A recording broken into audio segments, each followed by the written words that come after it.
ก็หลังจากทำบุญตักบาตรถวายเป็นพระราชกุศลแล้วช่วงสายๆก็พากันจิตอาสาบำเพ็ญประโยชน์สาธารณะมากมายเนาะก็เป็นที่น่าชื่นชมกับกิจกรรมที่พระสงฆ์นิกรชาวไทยได้ร่วมกันประสานมิตรร่วมจิตผลิตกิจที่เป็นกุศลยังก็แล้วแต่บอกว่าสถานที่เกี่ยวกับสถานที่เกี่ยวกับบุคคลเกี่ยวกับเวลาคนไทยเขาเนี่ยก็มักจะเชื่อมโยงในการเรื่องบำเพ็ญบุญกุศลนะเกี่ยวกับสถานที่เกี่ยวกับเวลานะมีดังนั้นเวลาก็เกี่ยวกับบุคคลวันเกิดวันก็เกี่ยวกับบุคคลต่างๆนะอย่างเช่นระดับประเทศก็วันเกี่ยวกับราชวงศ์นะราชวงศ์มหากษัตริย์ต่างๆแม้แต่ยุคสุโขทัยยุคอยุธยานะหรือแม้กระทั่งรัตนโกสินทร์เขาก็จะมีวันเกี่ยวกับบุคคลนะในการล้ำลึกนะถ้าเขาบ่ได้ประกาศมันจะเลือนหายนะบ่ได้ล้ำลึกก็จะเกิดเลือนลางนะขอเป็นความชาญฉลาดของประชาชนคนไทยที่ได้ถือวันสำคัญหรือแม้กระทั่งย่อยยิบย่อยไปแหมนะวันสำคัญอย่างเช่นวันสำคัญทางศาสนานะลักๆก็วันมาฆบูชาวิสาขบูชาอาสาฬหบูชาอัตมีบูชาย่อยไปแหมนะยิบย่อยไปแหมวันเข้าพรรษาออกพรรษาลอยกระทงเนี่ยพวกเนี่ยมานี่เกี่ยวกับศาสนาเกี่ยวกับบ้านเมืองก็มีวันต้นไม้วันประมงวันสงกรานต์วันผู้สูงอายุทั้งนี้ทั้งนั้นก็เพื่อเขาบ่ได้เลือนหายและเลือนลางสานต่อเหมือนกับเขาจุดเทียนเนี่ยก็เนาะจุดเทียนเนี่ยเล่มหนึ่งมันจะหมดแล้วเนาะเขาก็เอาเล่มใหม่มาต่อมันมีแสงสว่างปรากฏจิตสำนึกจิตสารณะจิตที่เป็นบุญกุศลก็เช่นกันนะแต่มันมีคนบางกลุ่มมักจะด้อยค่าที่บ่ได้เห็นความดีความงามที่แฝงในเรื่องของวัฒนธรรมเหล่านี้เนาะ อันนี้ก็ถือโอกาสได้ปรารภกับศรัทธาสาธุชนทั้งหลายวันนี้เป็นวันพุธนะอาตมาภาพพระมหานพดลสุวรรณเมธีได้มาทำหน้าที่ดำเนินรายการเป็นธรรมะวาไรตี้ในยามค่ำคืนก็แล้วกันนะศรัทธาสาธุชนธรรมะวาไรตี้ก็ไม่ได้เจาะจงเรื่องใดเรื่องหนึ่งบางทีก็เหตุการณ์วันนั้นหรือไปเจอเรื่องนี้ เอามาเล่าตัวเอามาถอดรหัสเป็นธรรมะที่มันแฝงอยู่ตัวนะก็ชื่อว่าธรรมะ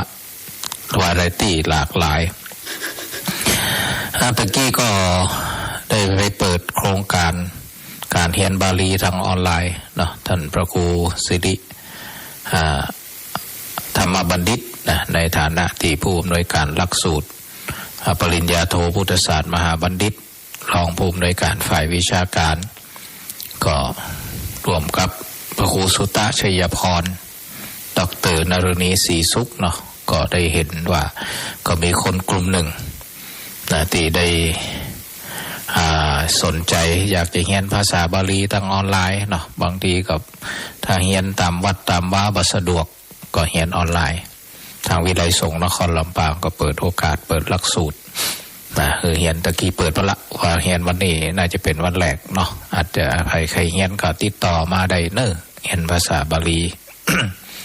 มีไวยากรณ์มีประโยค2ประโยค3นะรวมทั้งหมดก็50กว่าคนก็ศรัทธารูปคนก็ถือโอกาสนี่ได้มามาจาเนื่องจากเป็นวันสำคัญสำหรับคนไทยนะก็คือเป็นวัน เนื่องในวันประสูติครบ4 รอบของสมเด็จพระนางเจ้าสุธิตาพัชรสุธาภิมลลักษณ์พระบรมราชินีครบ4 รอบ48 พรรษาวันนี้ก็ถือว่ามีทั้งพระราชพิธีรัฐพิธีในการบำเพ็ญพระราชกุศลถวายเป็นพระราชกุศลแด่สมเด็จพระนางเจ้าสุธิตาพระบรมราชินีเนาะศรัทธาสาธุชนพระองค์นี่ก็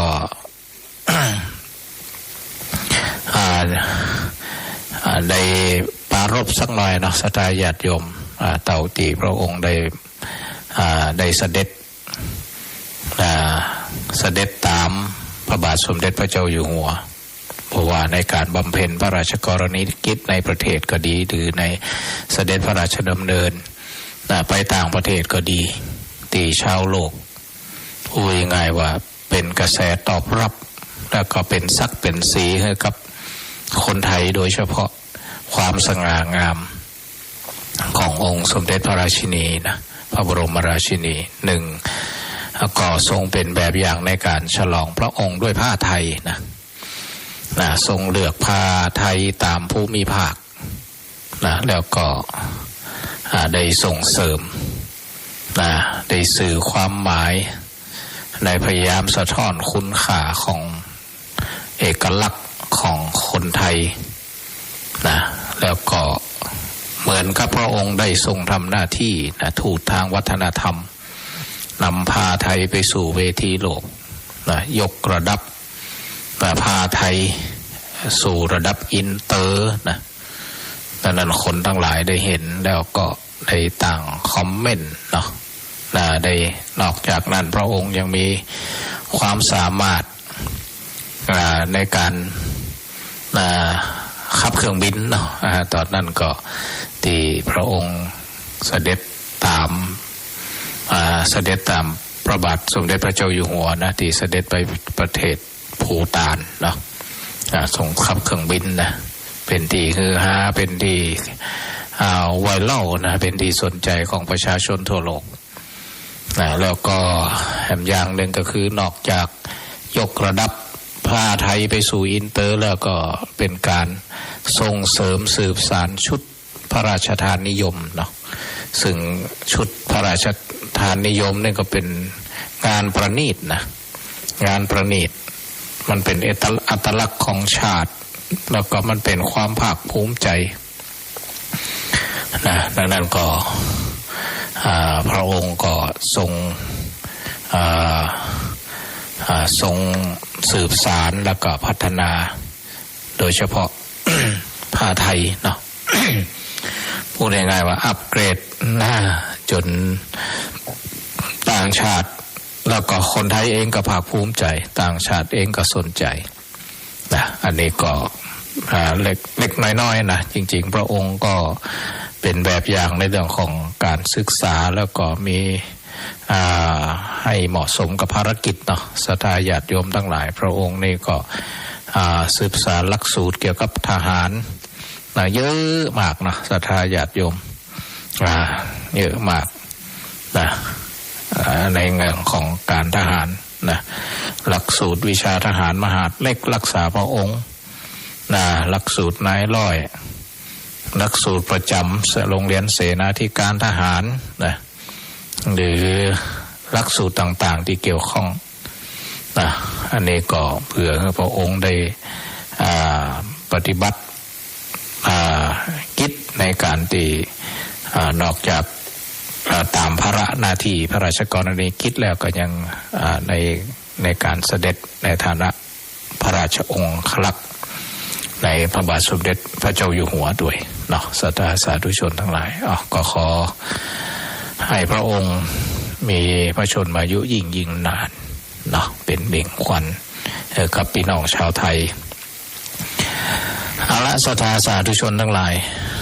ต่อไปก็เป็นเรื่องของ เหตุการณ์ก็ดีอย่างก็ดีเนาะก่อนนำมาศรัทธาญาติโยมทั้งหลายปรารภ ที่การบุญการกุศลเนาะศรัทธาสาธุชนทั้งหลายสำหรับวาระตีเครือข่ายคลื่นสีขาวเพื่อชาวประชาก็ดีหรือครูบาอาจารย์สายเป็นได้มาจัดรายการก็ดีศรัทธาญาติโยมบางทีต้องขอสุมาไทยครูบาอาจารย์ตลอดถึงศรัทธาญาติโยมเนาะบางทีก็ข้อมูลทั้งหลายแหละพระอาจารย์มหาสมชาติเนาะที่เปิ่นคอยเป็นตัวแทนเป็นสื่อกลางได้บอกกล่าวงานบุญงานกุศลกิจกรรมที่เขาทั้งหลายเป็นหนุนเสริมครูบาอาจารย์นะในส่วนนั้นก็ในนามของวัดบรรพตก็ได้มีพระอาจารย์มหาสมชาติได้เป็นตัวแทนนะแทนตีแทนมืออาตมาภาพในโอแต่ละวันนี้ก็ออกไปแต่เจ้านะตี5 กึ่งก็ออกไปละนะพอไปตีปฏิบัติศาสนกิจไปเป็นประธานส่งงานนี่แหละการบำเพ็ญพระราชกุศลได้ถวายแด่พระราชกุศลเนี่ยแด่สมเด็จพระราชินีนี่แหละที่อำเภอวังเหนือเนาะทำบุญตักบาตรนะนอกจากนั้นก็ตอนบ่ายนำเจ้าอาวาสพระสงฆ์ในเขตอำเภอวังเหนือเจริญพระพุทธมนต์ถวายเป็นพระราชกุศลเช่นเดียวกัน เสร็จเรียบร้อยก็3 โมงป่ายเนาะก็มาเดินทางมาพอดีว่าหลวงพ่อพระครูสันติพนารักษ์เพิ่นได้ส่งข้อความส่งรูปไปให้ท่านพระพิสิทธิ์นะตุจิ๋วเนาะวัดบันษาแต่ว่าท่านนั้นพระครูสันติพนารักษ์ได้ส่งรูปมาให้นี่เพิ่นขอส่งรูปให้นะ พร้อมเบอร์โทรมีอย่างจ้านะก็เลยโทรไปหาเพิ่นว่าเดี๋ยวเสร็จภารกิจที่วังเหนือแล้วก็จะมีโอกาสได้ไปเยี่ยมเยียนครูบาอาจารย์เพิ่นบอกเข้ามาเลยอยู่วัดนี่เนาะพอไปถึงปุ๊บเพิ่นก็พาไปดูก้อนหินเพิ่นก็บอกว่าได้ยินที่ท่านมหาได้อู้ไว้ว่าใครได้พุทธรูปพุทธรูปเป็นคล้ายๆยกเนาะถ้ายกแต่ก็ราคาเป็นล้านนะศรัทธาญาติโยมทั้งหลายนะเป็นล้านอันนี้เพิ่นก็มันหินเขียวเหมือนกันเนาะเป็นสีเขียวคล้ายๆยกเหมือนกันนะแต่ไปยกเขียวแต่นะมันก็มีลายผ่องลายขาวลายอย่างนะหินเนี่ยเป็นซื้อมาเป็น10 เป็น20 ปีแล้วนะศรัทธาญาติโยมทั้งหลายได้ปลาไปพอว่าใครสนใจก็อยากพอดีลูกศิษย์ลูกหากำลังว่างการว่างงานก็เปิดกระเทาะหินได้พอนะศรัทธาญาติโยมเป็นหินออกสีเขียวงามนะก็เลยเปิดกระเหล่าฟังว่าหินก้อนเนี่ยซื้อมาเป็นหินจากน้ำโขงนะซื้อมา10-20 ปีที่แล้วก็ราคาเป็นแสนประเดี๋ยวกันหลายแสนนะตึงแกะสลักก็เป็นล้านประดาถ้าจ้างเขาไว้นะแต่เพิ่นก็เอาราคาเดิมเนาะก็เลยว่าอาจารย์พระครูครับสร้างเป็นพระเจ้าพระเชียงแสนได้ก่อนนะพระสิงห์นะชอบปกติจะชอบสิ่งหนึ่งเนาะที่มันมีที่พระเกศมาลาเสียนบนเป็นดอกบัวตูมแล้วเป็นอิ่มดินะ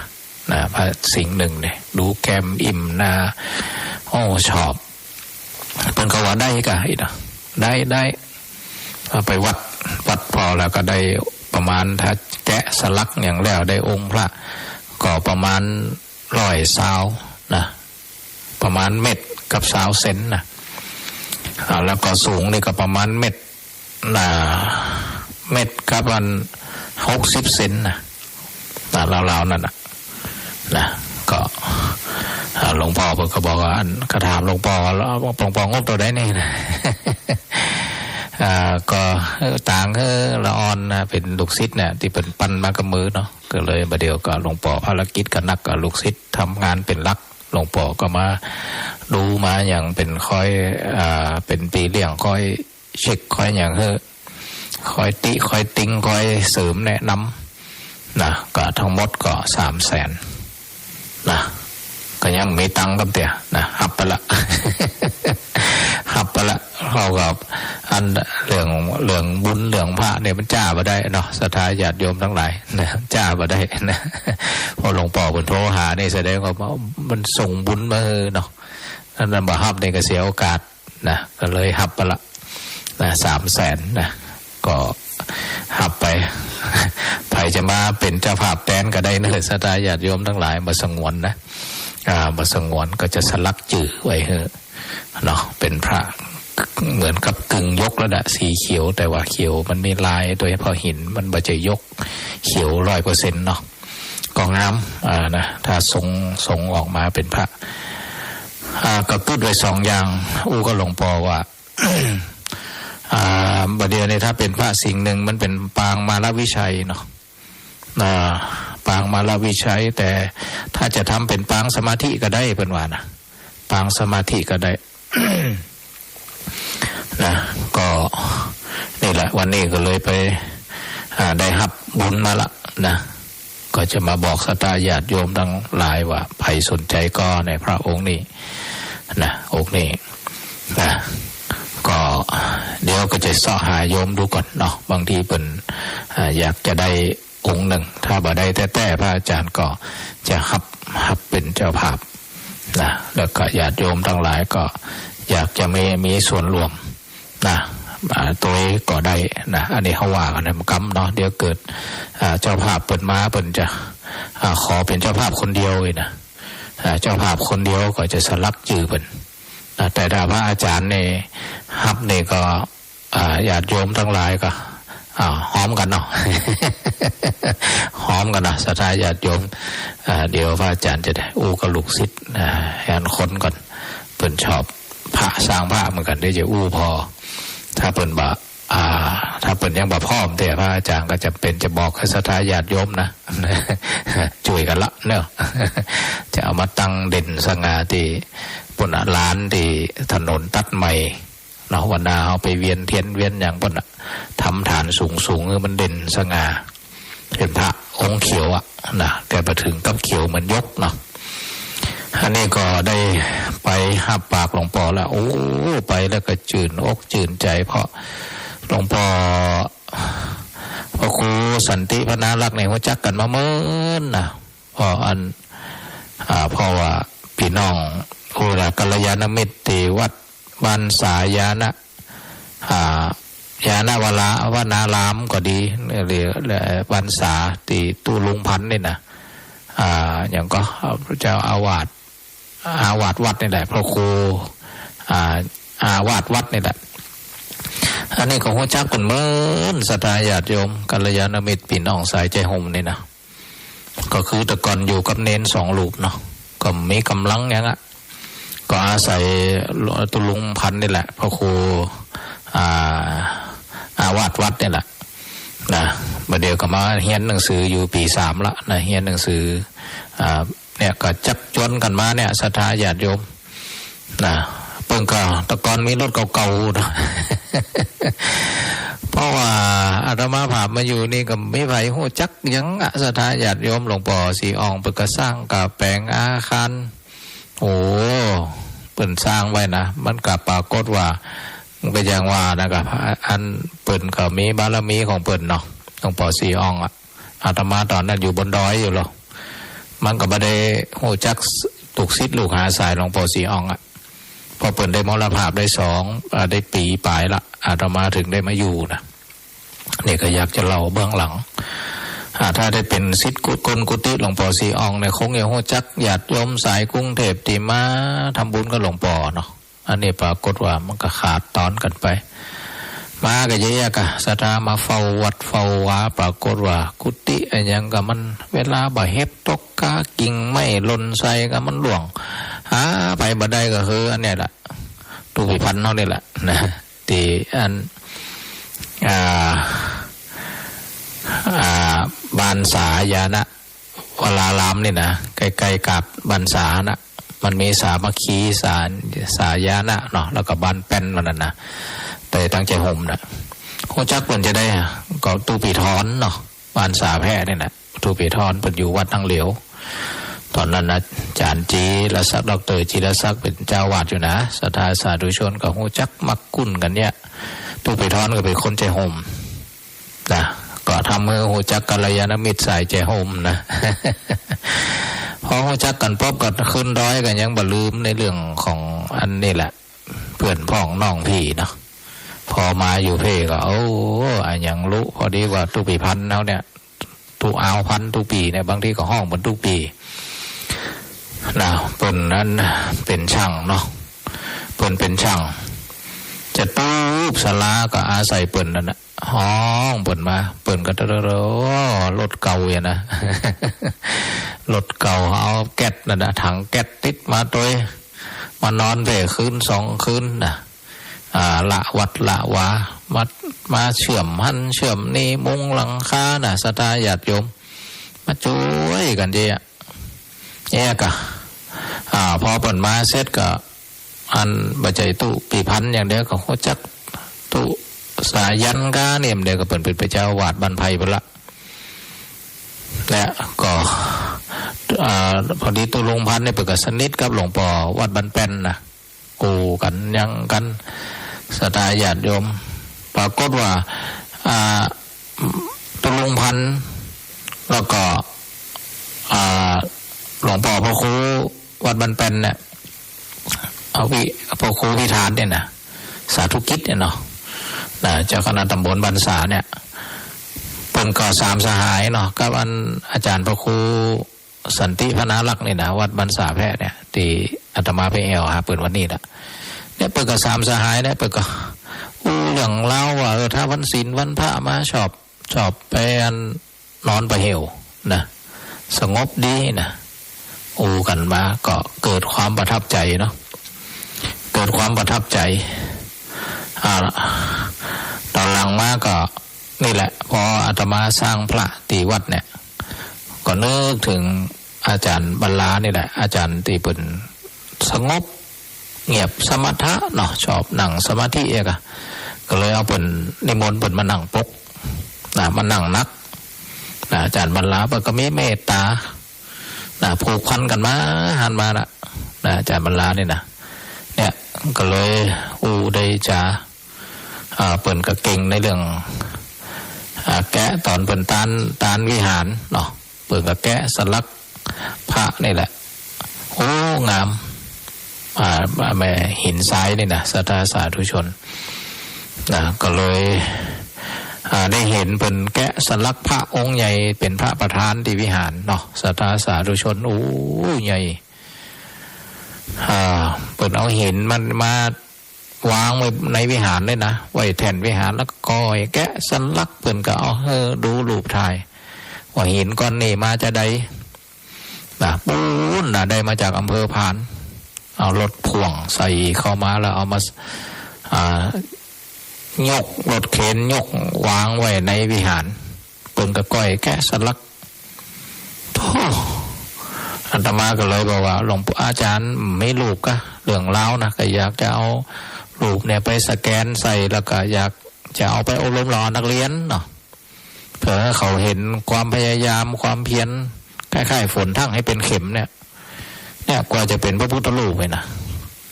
เนี่ยก็ผูกพันเขารบนับถือเป็นต้นมาเนี่ยจะเล่าเรื่องแล้ว นี่หันเลยยังศรัทธาญาติโยมความดีงามตี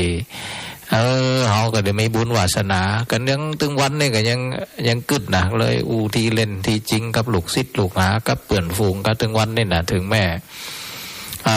อยู่อย่างลำบากนี่เนาะแต่โชคดีอย่างก็คือไปไหนมีกัลยาณมิตรที่ดีงามนี่ถือว่าเป็นทรัพย์มหาศาลนะที่อยู่ได้กับชีวิตที่บ่ต้องมีไงยศถาบรรดาศักดิ์ก็ดีทรัพย์สินเงินทองก็ดีนะมันมาชดเชยอันไงว่าชดเชยเรื่องสิ่งเหล่านี้เพราะมีกัลยาณมิตรไปที่ไหนก็มีความสุขมันยิ่งกว่าทรัพย์ภายนอกเนาะ สะไปหนอกมันมีนักบางทีมันห่วงแหนนะสัตยาติโยมมีนักบางทีมันก็ป้าหลง หลงคันหลงนี่อย่างข่าวอันนั้นเรื่องราวคนที่เสียเพราะเงินเพราะทองมันก็นักนะอันนี้บ่ได้ว่าอันนี้ภายนอกก็หมายความว่าในส่วนตัวที่ได้นึกถึงเห็นคุณค่าของครูบาอาจารย์ที่ได้พบได้ปะเพิ่นมาได้ยะก็อาศัยมาชดเชยสิ่งเหล่านี้ก็ถือว่ายิ่งกว่าทรัพย์นะยิ่งกว่ายศถาบรรดาศักดิ์ก่อนนะได้มิตรตีดีได้ครูบาอาจารย์นะอย่างว่านั่นก็เหมือนกันที่หลวงพ่อพระครูสันติพนารักษ์เนี่ยที่เป็นฉลองตอนได้ครับตาตั้งรองเจ้าคณะอำเภอเนาะไปกราบไปไหว้แล้วก็ถือโอกาสนะไปกราบพระประธานที่เปิ่นแกะสลักนะได้หินมาจากอำเภอพานนะพอดีว่าไปก่อนเวลาวันนั้นนะอยากจะโอ้โหนี่แหละมันบุญจัดสรรศรัทธาญาติโยมทั้งหลายไปก่อนเวลาพระเถระย่ำมาแต่นะย่ำมาแต่พอดีว่าหลวงพ่อวัดบันเป็นเนี่ยที่หูจักมักคุ้นกันเมื่อนานที่ออกข่าววันนั้นนะศรัทธาญาติโยมที่เปิ่นเอาขวดพลาสติกมาทำกันเป็นน้ำมันน่ะเอาที่ออกข่าวทีวีหลายช่องนี่แหละก็เลยในช่วงที่อู้กันไปอู้กันมาหลวงพ่อไปเดี๋ยวเขาไปไหว้พระประธานด้วยกันนี่นะพอไปไหว้พระประธานศรัทธาญาติโยมไหว้เรียบร้อยก็ป้ากันอันนี้นะชื่นชมฝีมือของพระครูสันติพนารักษ์เนี่ยหรืออาจารย์บรรลาเนี่ยอู้กันไปอู้กันมาไปหั่นใส่สัตพันธ์นะก็คือโต๊ะหมู่บูชาฉบับล้านนานะสัตพันธ์นะมันลายงามนะก็เลยว่าโอ้สัตพันธ์นี่งามอ่ะมันบ่าวิจิตรพิสดารนะแต่ว่ามันขรึมและขลังก็งามก็เลยอู้ชมมันนะต่อหน้าหลวงพ่อวัดบันเป็นน่ะพระครูวิธานสาธุกิจน่ะเปิ่นเอามาเป็นว่าผมนะนี่เอามาถวายเปิ่นนี่แกว่านะ ผมนั่นน่ะอันเอามาถวายเปิ่นได้จากไม้โพธิ์ที่มันล่มแล้วก็เอามาอันแกะสลักเอามาถวายโอ้หลวงพ่อก็เลยถามมากะจริงๆก็ใครได้นะแต่ว่าถ้าจะอันอูที่เล่นจริงๆน่ะมีเหลือก็หาอย่างกะมีเหลือก็หามีกะอยู่ปุ่นนะอันใหญ่กว่านี้เป็นว่านะใครได้กะเดี๋ยวจะเอาไปถวายโอ้ถ้าอยู่ในวิหารแล้วหมอหลวงพ่ออยู่ในวิหารนะเอาไว้ที่หลวงพ่ออันเดอร์อีกอะเพิ่งว่ามันนั่นอันใหญ่ลำไปมันเกิดพระเจ้าเดี๋ยวเอาไปเฮือเลยนะโอ้โอ้ยนะก็อันเอาก็ปฏิเสธผลไปนะหมอหลวงพ่อหมอถ้าวันหน้าวันตาก่อนหน้าหลวงพ่อมีโอกาสแกะสลักกับเมตตาเด้อเองค่ะเอาไปเอามาวันสงกรานต์วันที่18ก็หาอาตมาก็อยู่วังเหนือพุ่นน่ะไปคารวะพระเถระที่วังเหนือตั้งโมนี่กะกัลยาณมิตรเนี่ยกะวัดอัน3-4 วัดที่พระอาจารย์อาตมาวาตะกี้น่ะไปดำหัวโยกกันสัตพันธ์มานะมาไหว้วัดบรรพตเรียบร้อยละศรัทธาญาติโยมเดี๋ยวก็ยังแวะกันอยู่นะแวะอยู่เนี่ยก็คือว่าจะได้มาโหบุญจัดสรรกับพี่น้องอันครูบาอาจารย์ที่ใจโฮมนะได้ผูกพันกันได้รวมสุขรวมทุกข์กันนะมาถึงกับรวมทุกข์ไอ้แต่เพราะว่าเปิ่นเนี่ยส่วนใหญ่จะไปอายุสร้างบารมีของเปิ่นในกลุ่มของเปิ่นนะเขาก็มาได้ไปรวมทุกข์ได้เปิ่นนะ แต่มันรวมทุกข์ตอนที่อะไรกะที่เปิ่นมาอยู่นี่มาแปลงเงินศาลาขยายตีอันกินข้าวเปลี่ยนกุฏิตีหลังพวกกินแปลงหลังคามุงหลังคาคือไม่น่ะซ่อมแซมหันซ่อมแซมนี่แปลงหันแปลงนี่คือน่ะอันตัวลุงตัวเอาพันเนี่ยอันนี้ก็นี่แหละเราตีมาตีไปได้หล่อเลี้ยงชีวิตนะศรัทธาญาติโยมนึกทุกครั้งเกิดปิตินึกทุกครั้งนี่ไม่มีปมด้อยเลยนะโอ้ยยังไงถึงจะแม่ว่าอันบ่มียศถาบรรดาศักดิ์อย่างนะเหล่านี้ความมีมิตรไมตรีของครูบาอาจารย์ มีค่ามากหล่อเลี้ยงจิตใจนี่ก็อยากเล่าเรื่องราวอันนี้ก็เช่นกันนะเนี่ยพอหลวงพ่อโทรมาเนี่ยโอ้มันเหมือนบุญจัดสรรน่ะคิดเลยว่าใจจริงเนี่ยก่อยที่อันถนนที่เปิ่นตัดใหม่เนาะมาได้เหมาะจะได้สร้างได้แปลงนี่นะคิดด้วยใจจริงก็อยากที่ตักดินไว้ฮะนะมันโล่งฮั่นกะว่าจะแปลงศาลาเป็นตีทำบุญโซนนั่นสักหลังนี่นะแปลงฮะนะก่อยๆขยับขยายแล้ววันหน้าอาจจะมีรูปเหมือนหลวงพ่อสีอองกะหลวงพ่อเกษมกะนะหรือวันพระอุปคุตใกล้กับตั้งใจไว้ฮะนะไว้บนนะแต่มันเหมือนกับมีความรู้สึกว่าเนี่ยเขากึศได้เบิกกีติดเนี่ยเหมือนกับเทวดา ส่งสัญญาณให้หลวงพ่อบรรลาเนี่ยหลวงพ่อพระครูสันติว่ารีบโทรไปหาแล้ว รีบโทรไปหาเห็นไหมบ่ต้องยังอื่นแต่เอาพระองค์นี้มาแล้วทุกอย่างจะดีเหมือนกันอันน่ะเนี่ยอาตมาเลยว่าทั้งนั้นดีอยู่บ่มีเงินกันเตี้ยนะ 300,000เนี่ยเปิ่นบอกว่าเนี่ยอยากให้ละอ่อนลูกศิษย์ที่เปิ่นคนเดียวฮะน่ะก็อยากมีงานทำด้วย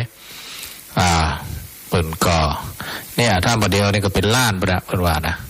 เพราะว่ามันบ่ได้แล้วหินพวกเนี่ยพอบริษัทเดิมที่เปิ่นสัมปทานเอาหินจากแม่น้ำโขงหินก็ดียกก็ดีทำสัมปทานนะเปิ่นหมดสัญญาแล้วก็เปิ่นบ่ทำต่อละเปิ่นขายคนอื่นเยอะเอกนะแล้วก็เปิ่นยกขาวนะอันเป็นซื้อจากพม่าแล้วก็กำลังให้พม่าเขาแกะเปิ่นนะเปิ่นถ่ายรูปไม่พออันนี้องค์เราได้หลวงพ่อล้านปลายนะล้านปลายดังนั้นสิ่งที่อันนี้หลวงพ่อกระตังนั่นน่ะเห็นว่าอาตมาเนาะว่าเปิ่นก่อหันเฮาอันได้มีบุญสัมพันธ์ด้วยกันมาเมื่อนะบวกกับเปิ่นส่งสัญญาณไปในหมายถึงว่าเทวดาส่งสัญญาณไปเอาพระองค์นี้มาปฏิสถานก่อนเถอะเดี๋ยวทุกอย่างจะดีกัน ก็เราเรื่องแล้วนะก็เลยตัดสินใจ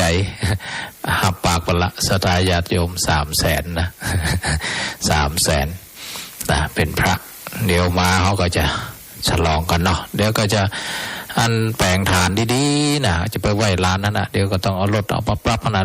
รีบทำนะเพราะว่าเปิ่นกำลังแกะสลักพระหันองค์หนึ่งหินนะเป็นสีขาวเป็นหินสีโทนขาวเนาะเป็นพระอันพระสิงห์ทรงเครื่องนะก็เหมือนกับพระมหาจักรพรรดิพระปฐมพระองค์ปฐม นะถ้าเซตท่านก็เปิ่นว่าเซตท่านก็ประมาณเนี่ยสักเดือน2น่าจะเดือนปลายน่าจะเซตองค์ท่านนะเพราะเข้าโครงเข้ารูปเข้าหลังเลยหมดแล้วล่ะหลังจากนั้นก็ลงมือองค์พระเนี่ยเดี๋ยวพระอาจารย์อาจจะไปดูว่าเอาไปทำฐานไว้เนาะทำฐานไว้แล้วก็ฐานสำเร็จทำฐานที่สูงขึ้นมาหน่อยเพราะว่านาเกิดเขาปรับภูมิพัฒน์ถมดินถมอย่างแหมไม่นะแล้วก็เอาฐานสำเร็จตีลำพูนนะถ้าแล้วสั่งมานี่ก็ 45,000 นะ 40,000แล้วนั่นนะ 40,000แล้วก็ขนส่ง 5,000มันก็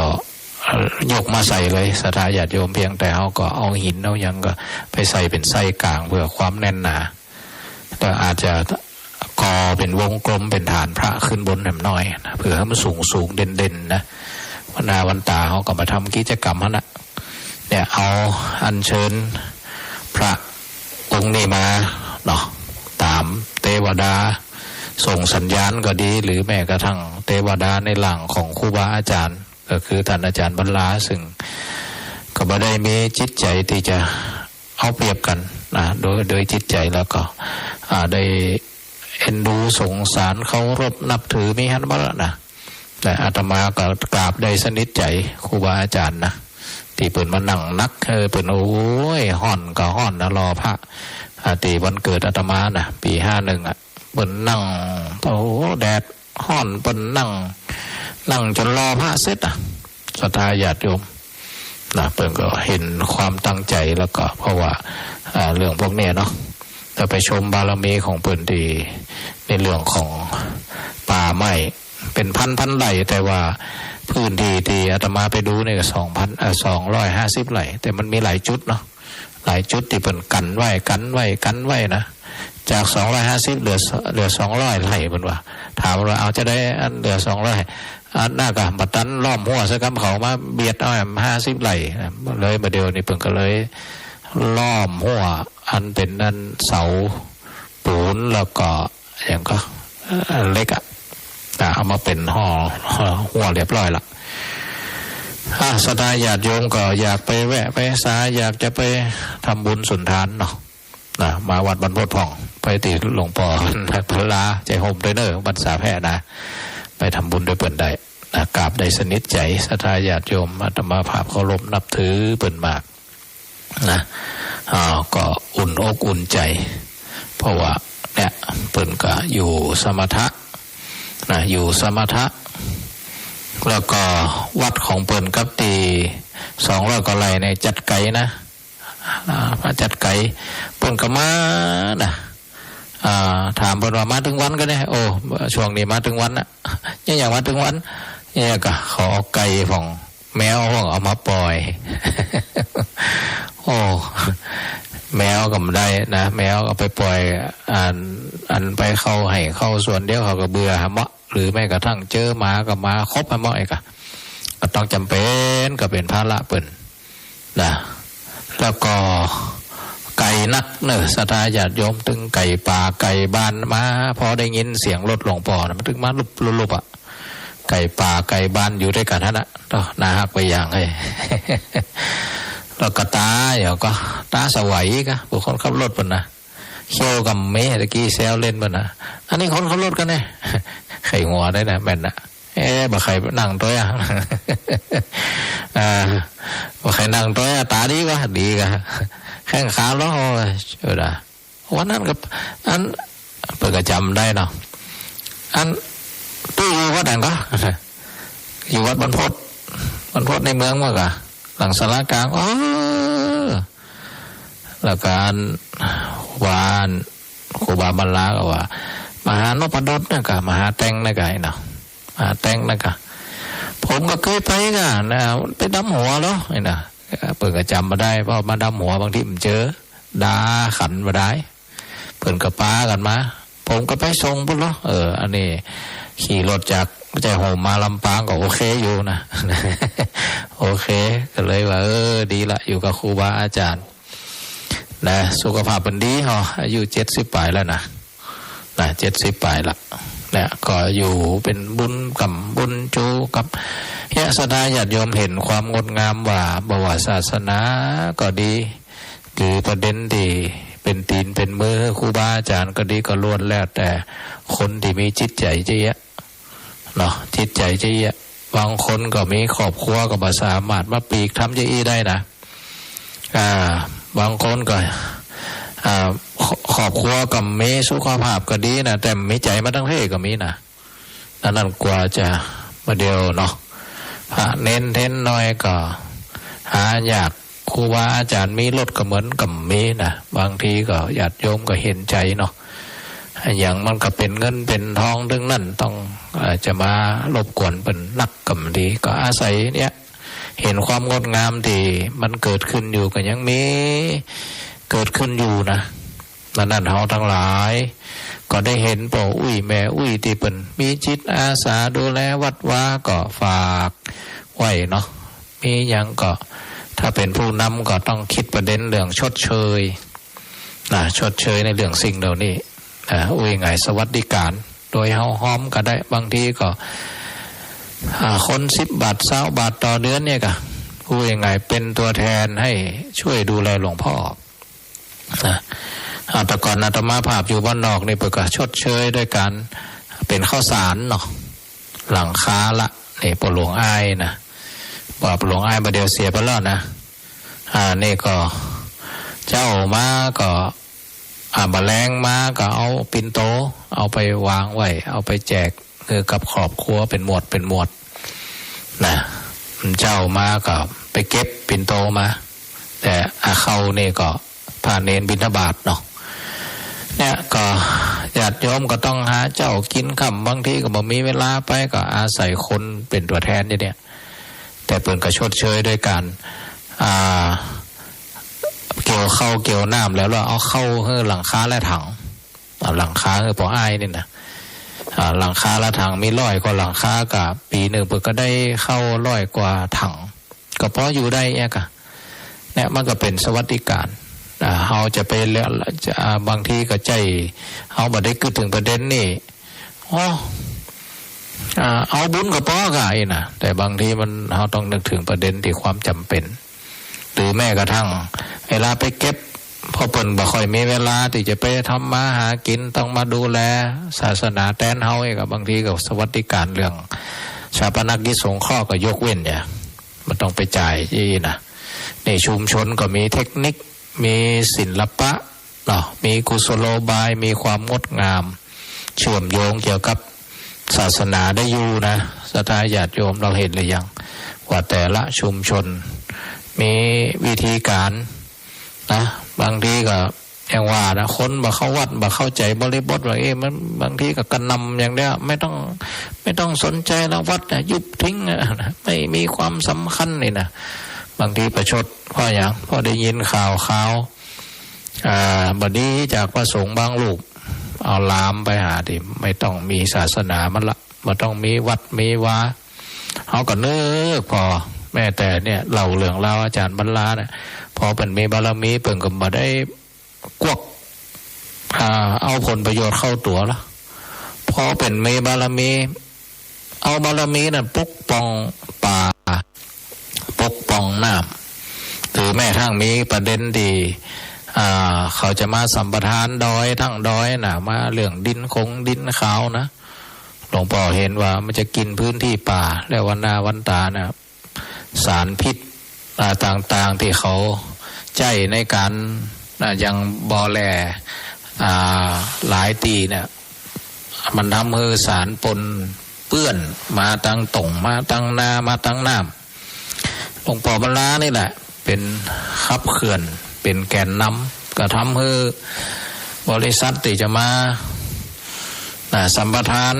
เรื่องพวกนี้มาถลุงแหล่มาถลุงเนี่ยก็ยกเลิกไว้นะเนี่ยก็เพราะเปิ่นมีบารมีในการที่รวมมวลชนถามว่าบารมีเนี่ย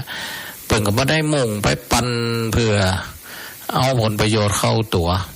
แต่เปิ่นสร้างบารมีแล้วก็ได้เกื้อกูลได้เป็นภูมิคุ้มกันให้กับสังคมเอาอ่านหรือยังศรัทธาญาติโยมนี่ขนาดรูปเดียวนะดังนั้นข่าวตีตุเจ้าบัดนี้เขาจะไปเหมารวมนะยิ่งเขาได้พระสงฆ์องค์ข้าเจ้าดีๆขึ้นมาแล้วก็มันเป็นบารมีกับแผ่นดินเนาะเพราะว่าตุเจ้านี่โดยปฏิปทาโดยไงโดยอุปนิสัยแล้วมีอย่างนี้ก็จะสร้างเผื่อวัดอย่างเดียวนะเผื่อวัดอย่างเดียวมีอย่างนะเอาไงถ้าเปรียบเหมือนแม่ก็คือได้กินอย่างล้ำๆมันนึกถึงลูกไว้ก่อนนะมัน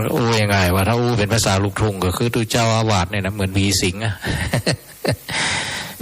มีอย่างเป้าก็จะสร้างไว้ก่อนนะมาได้เอาเป็นตายไปแล้วก็มาได้เอาอย่างไปแล้วสิ่งที่เพิ่นสร้างก็ไว้เป็นมรดกแก่สังคมยิ่งสร้างศาลาสร้างอย่างนะเฮาหันก็แต่ก่อนสงครามวัดในภาคตะวันออกเฉียงเหนือใกล้เลื่อนเคียงนั้นเป็นที่พักของผู้อพยพลำพังส่วนราชการกับปออาศัยวัดแล้วก็ตุลุงตุเอาทั้งนั้นป้าแม่บ้านป่อบ้านช่วยกันหอมแปลงงานอย่างก็ลงทานดูแลกันหันก็เนี่ยศาสนาเขาแม่กระทั่งหลายตีหลายตั้งวัดอาตมาที่หลวงพ่อสีอองได้สร้างศาลาไว้นะต่อได้ใจทุกหลังอาตมาก็มาทำมุงลวดใส่ตอนละละอ่อนว่าอบรมไผจะใจทำกิจกรรมยังกับมานอนหรือแม่กระทั่งญาติโยมต่างจังหวัดที่มากันนักนะเวลาเปิ่นมาถอดกฐินวัดนั่นวัดนี่โทรมาหาละบางทีก็เปิ่นวัดเปิ่นก็ บ่มีที่พักเพียงพอเนาะนะเราก็จะไปนอนโรงแรมก็มันก็สิ้นเปลืองก็ต้องมาวัดบรรพต นะนี่ก็ปีหน้าเนี่ยพอจองแล้วมันจะปีหน้าก็นี่ก็หลวงพ่ออย่างก็จากนครปฐมพุ่นนะนี่ก็หลายปีก่อนเปิดเอาพระเจ้ามาถวายไว้นี่เปิดก็ไปถอดพระป่าที่เจียงไฮ้บ่องพะเยาบ่องปีนี้รู้สึกว่าจะมาเมืองแปะเสร็จก็จะมาแอวลำปางแล้วก็จะมาขอพักที่นี่นะเป็นร้อยเป็นร้อยพุ่นนะมาพักศรัทธาญาติโยมนี่ก็เป็นผลงานที่หลวงพ่อสีอองได้สร้างได้แปลงไว้กำหันเปิดเอาไปตัวแล้วนะศรัทธาญาติโยมเนี่ยเขาได้เห็นประเด็นเหล่านี้เนาะเขาจะมาได้เหมารวมว่าพระสงฆ์องค์ข้าเจ้าเป็นกาฝากป่องยังป่องดูเขาเฮือชายานะ วันนี้มาระบายเพื่อให้เห็นความดีงามมันแฝงอยู่หั่นนะโดยแล้วก็เล่าเรื่องราวที่ตัวเองได้สัมผัสมากับครูบาอาจารย์ถือว่าโชคดีเนาะศรัทธาญาติโยมอาตมานี่โชคดีจีอ่ะมีความรู้สึกดีเช่นกันนะมันเป็นจังหวะที่ปีเนี่ยเขาก็คิดดีๆนะว่ามีอันเป็นปีที่อันเป็นเสร็จสิโลก็คือเรื่องวิทยุทั้งหลายแลเนาะที่กฎหมายใหม่เป็นออกมาคือหมดสัญญาปีเนี้ยดำเนินการปีแล้วไอ้เตอะเนาะเป็นจังหวะที่อาตมาภาพก็ลองทบทวนพอครบคูณหารแล้วก็วัดบรรพตก็ดีอาจารย์มหาสมชาติมาอยู่นี่เปิ่นก็มีความถนัดด้านเพศอาจารย์แอมน้องนัดน้องเดียวนะอาจารย์แอมก็คอยประสานเรื่องเอกสารยังมันเป็นจังหวะเหมาะที่ทำให้มันลงตัวนะไม่มีสถานีวิทยุก่อนมันก็ขาดไปนะเนี่ยศรัทธาญาติโยมพอวิไลสงฆ์นครลำปางจะไปขืนปุ่นมันบดีแบบมีในจังหวะที่วัดบรรพตน้องแอมกับอาจารย์แอมเนี่ยก็ส่งเอกสารสมัครไปเดินเรื่องยังมันก็เป็นจังหวะนะเนี่ยทุกอย่างที่อามาตภาพมองภาพแล้วก็เหมือนกับมีกัลยาณมิตรนะมีขายิ่งกว่าทรัพย์ มีขวายิ่งกว่ายศถาบรรดาศักดิ์นะก็เห็นเนี่ยมันบางคนมีทรัพย์มหาศาลก็บ่สามารถซื้อมิตรภาพดีๆจากกัลยาณมิตรได้นะบางคนเนี่ยมีทรัพย์นักขันก็มีแต่ไถ่หม้อมาโกงมาในรูปของโจรมาในรูปของ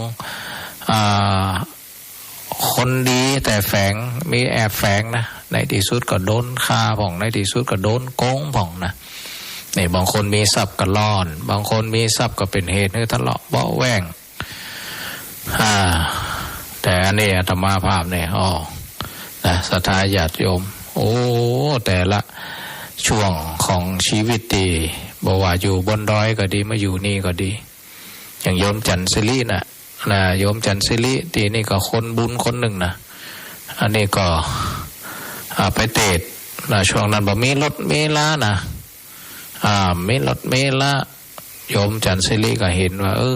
พอไปเตะปุ๊บก็เปิดมีรถหันกันที่ไปส่งแม่ไปเตะงานศพแม่เพิ่นน่ะจู่ๆเขาพระอาจารย์รถคันนี้แม่ตายไปแล้วก็ไม่ไปใจถวายเอาก็นี่ได้นั่น ก็ได้ว่าได้รถได้ลามาก็คอยไปไต่ไปเหนือตอนหลังมารถกันนั่นก็เก่าไปไหนก็ต้องดับห่อนเครื่องนี่นายก็ดับนะเป็นจังหวะให้มะแม่ชีเนี่ยอาสมพุทธธรรมนี่นะเปิ่นก็ฟังเทศฟังธรรมฟังอย่างเงี้ยก็วันดีรถอาตมาพาไปรถกันเก่าเลยนะอยู่ตัวไปจอดปั๊มที่ไหนเนี่ยมันห่อนสตาร์ทบัติดต้องรอเครื่องเย็นนะไปประชุมที่นครปฐมที่วัดไหลขิงนะก็ เสียมันดับถ้ามันดับกลางตางแล้วก็ตะเรายู่ผ้าเหลืองเนี่ยยู่ไปที่นครปฐมบางเลนก็ฮะตอนมาแรงเนาะรถดับรถกันนักพอดีมันสำลักตีไฟแดงพอดีลงยู่เพราะมันอยู่ข้างทางนะสถานญาติโยม เป็นจังหวะที่ประชุมมาแล้วกันแม่ชีนี่นะแม่ชีเพิ่นก็โทรมาหาพระอาจารย์อยู่วัดหรือเปล่าอยู่ที่ไหนอันเนี้ยกำลังมาจากนครปฐมมาอ๋อเนี่ยพอดีโยมอย่างก็จำปีเปิดเอาน้ำอ้อยมาถวายนี่เดี๋ยวไปถวายพระอาจารย์เข้ามาก็เล่านะอูกันไปอูกันมาว่าเล่าเรื่องเล่าว่าไปอันนครปฐมข้างนี้เนี่ยแต่สุดยอดได้ยู่รถเป็นระยะนะ ไปปุ่นนั้นคนนั้นขับรถต่างจังหวัดเนาะเปิดระดับนี่พระเถระนะรถเปิดนี่ถึงนั่นเขาในรถเขางงแล้วมาได้ยังไงเนี่ยรถคันนี้ เขาแปลกใจว่ารถคันนี้มาได้ยังไงมาจากลำปางมาถึงได้ยังไงจัดจันเป็นโย่เอาพ่องเลยกันก้อยไปจันนั่นปรากฏว่าอันเนี้ยพอเล่าเรื่องเล่าเรื่องเนี้ยแม่ชีเขาพระอาจารย์เห็นภาพเลยแม่ชีเคยเป็นนี่กะแม่ชีชุชีลาเนี่ยนะเอ่ยชื่อปัญญาได้เนาะ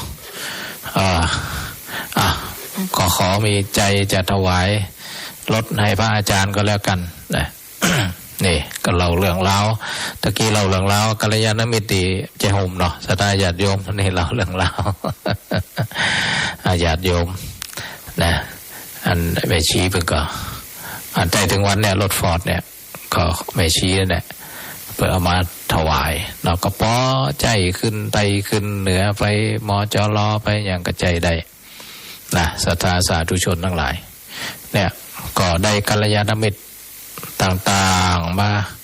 มาช่วยนะมาเติมเนี่ยศรัทธาญาติโยมแม้กระทั่งมาเป็นผอ.วิไลสงฆ์นครลำปางไปใต้ไปเหนือบางทีไปสวดศพรถกันนี่มันน้อยพระไป4 รูป 5 รูปนี่มันไหวกันเตดมาก็เลยเล่าเรื่องเล่าโยมดอกเจอจุฑามาศโยมที่เป็นคอยดูแลการกินการอยู่พระเนนในวัดนี้อยู่นะก็เลยได้อู้กับลูกบ่าวอันเบิดในลูกบ่าวเป็นทำงานอยู่กรมทางหลวงเนาะทางหลวงอยู่ที่สันกำแพงนะก็เลยไปอู้เบิดก็บอกว่าเดี๋ยวถวายรถตู้พระอาจารย์เนี่ยก็ได้รถตู้จากครอบครัวจุฑามาศดร.จุฑามาศนะแล้วก็ลูกบ่าวเพิ่นมาบวชอยู่ที่เนี้ยถึง2 คนเนาะถึงเบิดถึงบาทนะก็เลยอันนี้เราเรื่องราวสัทธาญาติโยมทั้งหลายเจริญพรครับอยู่เด้อท่านอาจารย์ท่านวังเหนียวผมตกครับแต่เจ้ามันตกนะแต่เจ้าล้มบ้านผมนี่ตกนักขนาดนะครับมาเดียวนี่ครับแต่เจ้าเนี่ยประมาณสักบ่ายโมงเลยครับบ่ายโมงตอนสวดมนต์น่ะล้มแห้งนะแต่มันตกกำเตี่ยก็พูดเหมือนนักเลยครับแม่นโหน้ำแรงนี่มีโหแต่เขาไม่ใส่ตกนักอยู่ครับนักอยู่แหละครับตอนไปเนี่ยมันตกกำเตี่ย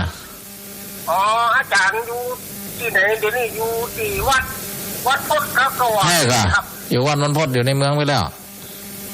จะไปต้องวังเหนือที่จะบ้านวังอย่างโมนาที่วังเหนือนี่มูนี่บอกไปนะไปมาแต่เจ้าแล้วเหรอไปมาแต่เจ้าแล้ว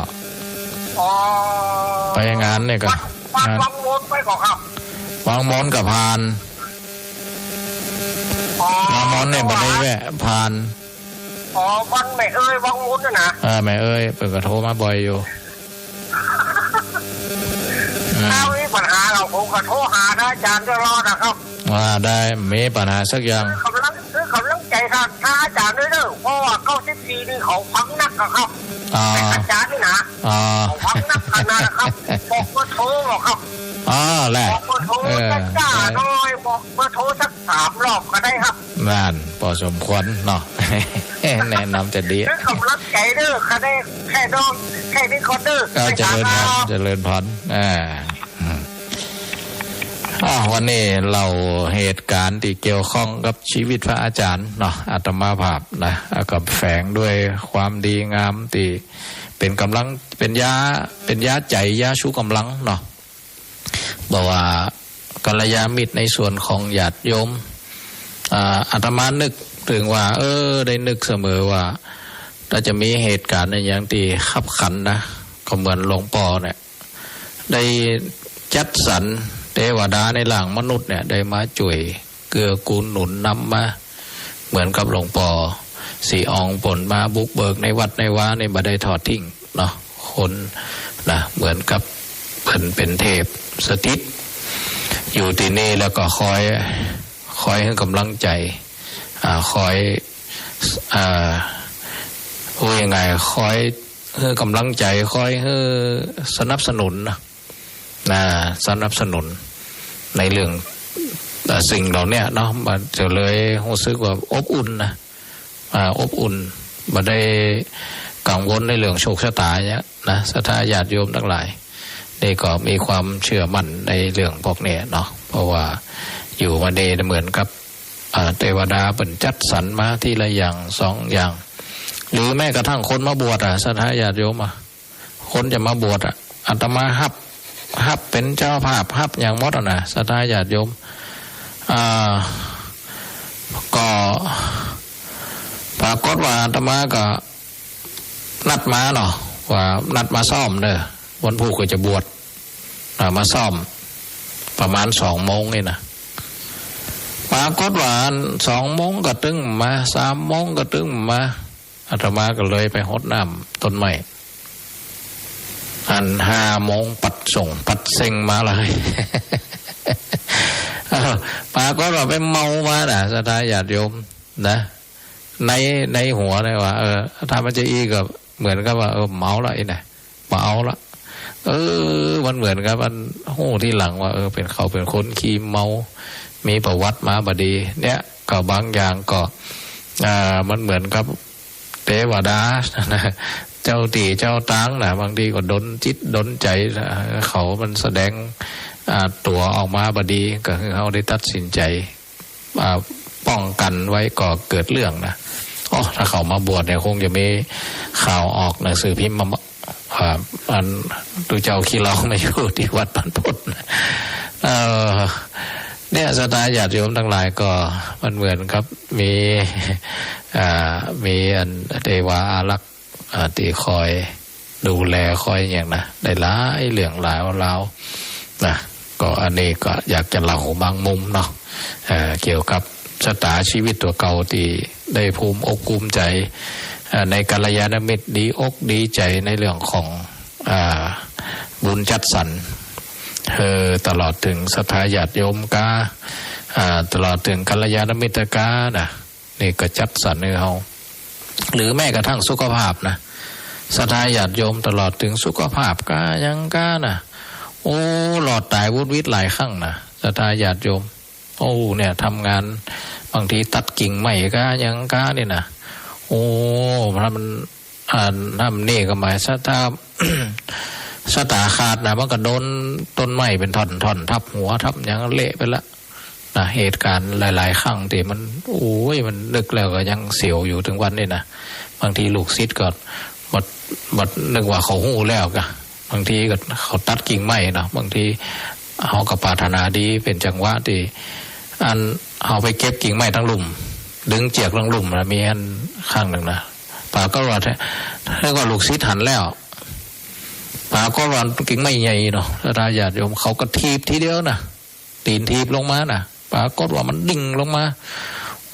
มันหิมหัวอาตมาเนี่ยถ้าโดนหัวเนี่ยก็เละละ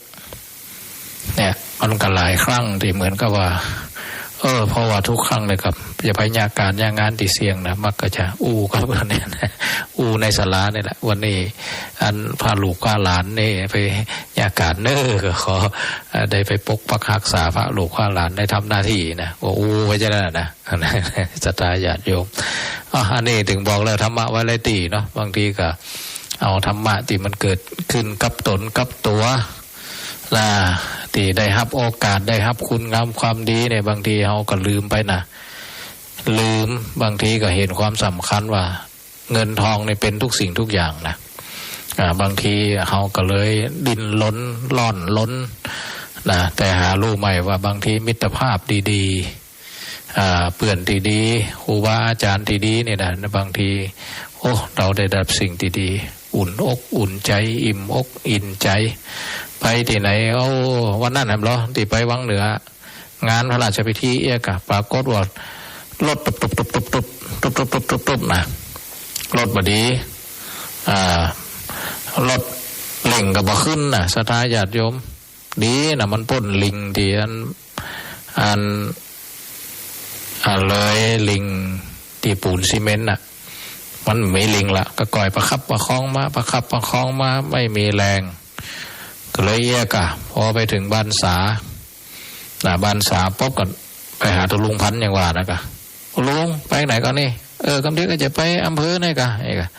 เปิดก็จะไปงานราชพิธีเหมือนกันนะพอเปิดเป็นพระครูอาจารย์ขอยืมรถได้ก่อนขอยืมรถได้ก่อนเจริญพรจังสกัดอาจารย์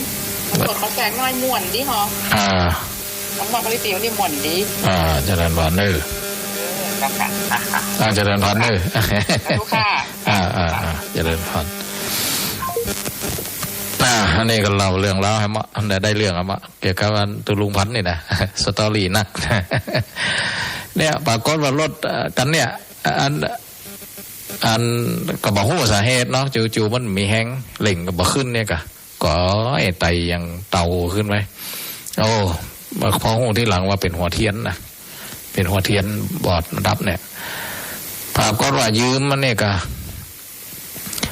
แวะวัดบรรษาเนี่ยก็ศรัทธาญาติโยมตัวพระครูอาวาสวัดนี่นะอาวาสจารุวัดนี่แหละเปิดก็บอกว่าผมก็จะไปนะแต่เปิดว่าเป็นยังเดี๋ยวให้หลานมาครับอาจารย์เอาไปเลยรถกันนี่นะเอาไปเลยนะเปิดมอบรถให้เลยนะศรัทธาญาติโยมมอบรถปีอัพนะไปถึงวังเหนือวะนะถึงวังเหนือวะนะเดี๋ยวประสาทกันหน่อยศรัทธาญาติโยมเริ่มมีญาติโยมโทรหาละเจริญพรไม่สาเจ้านะรายงานตัวแล้วไผ่เนี่ยแม่น้อยตะโถกนะแม่น้อยฮะม่อเจ้าเมื่อแล้วไม่ได้โทรหาน่ากะได้วันนี้ได้ยินน่ะได้ยินแหละวันนี้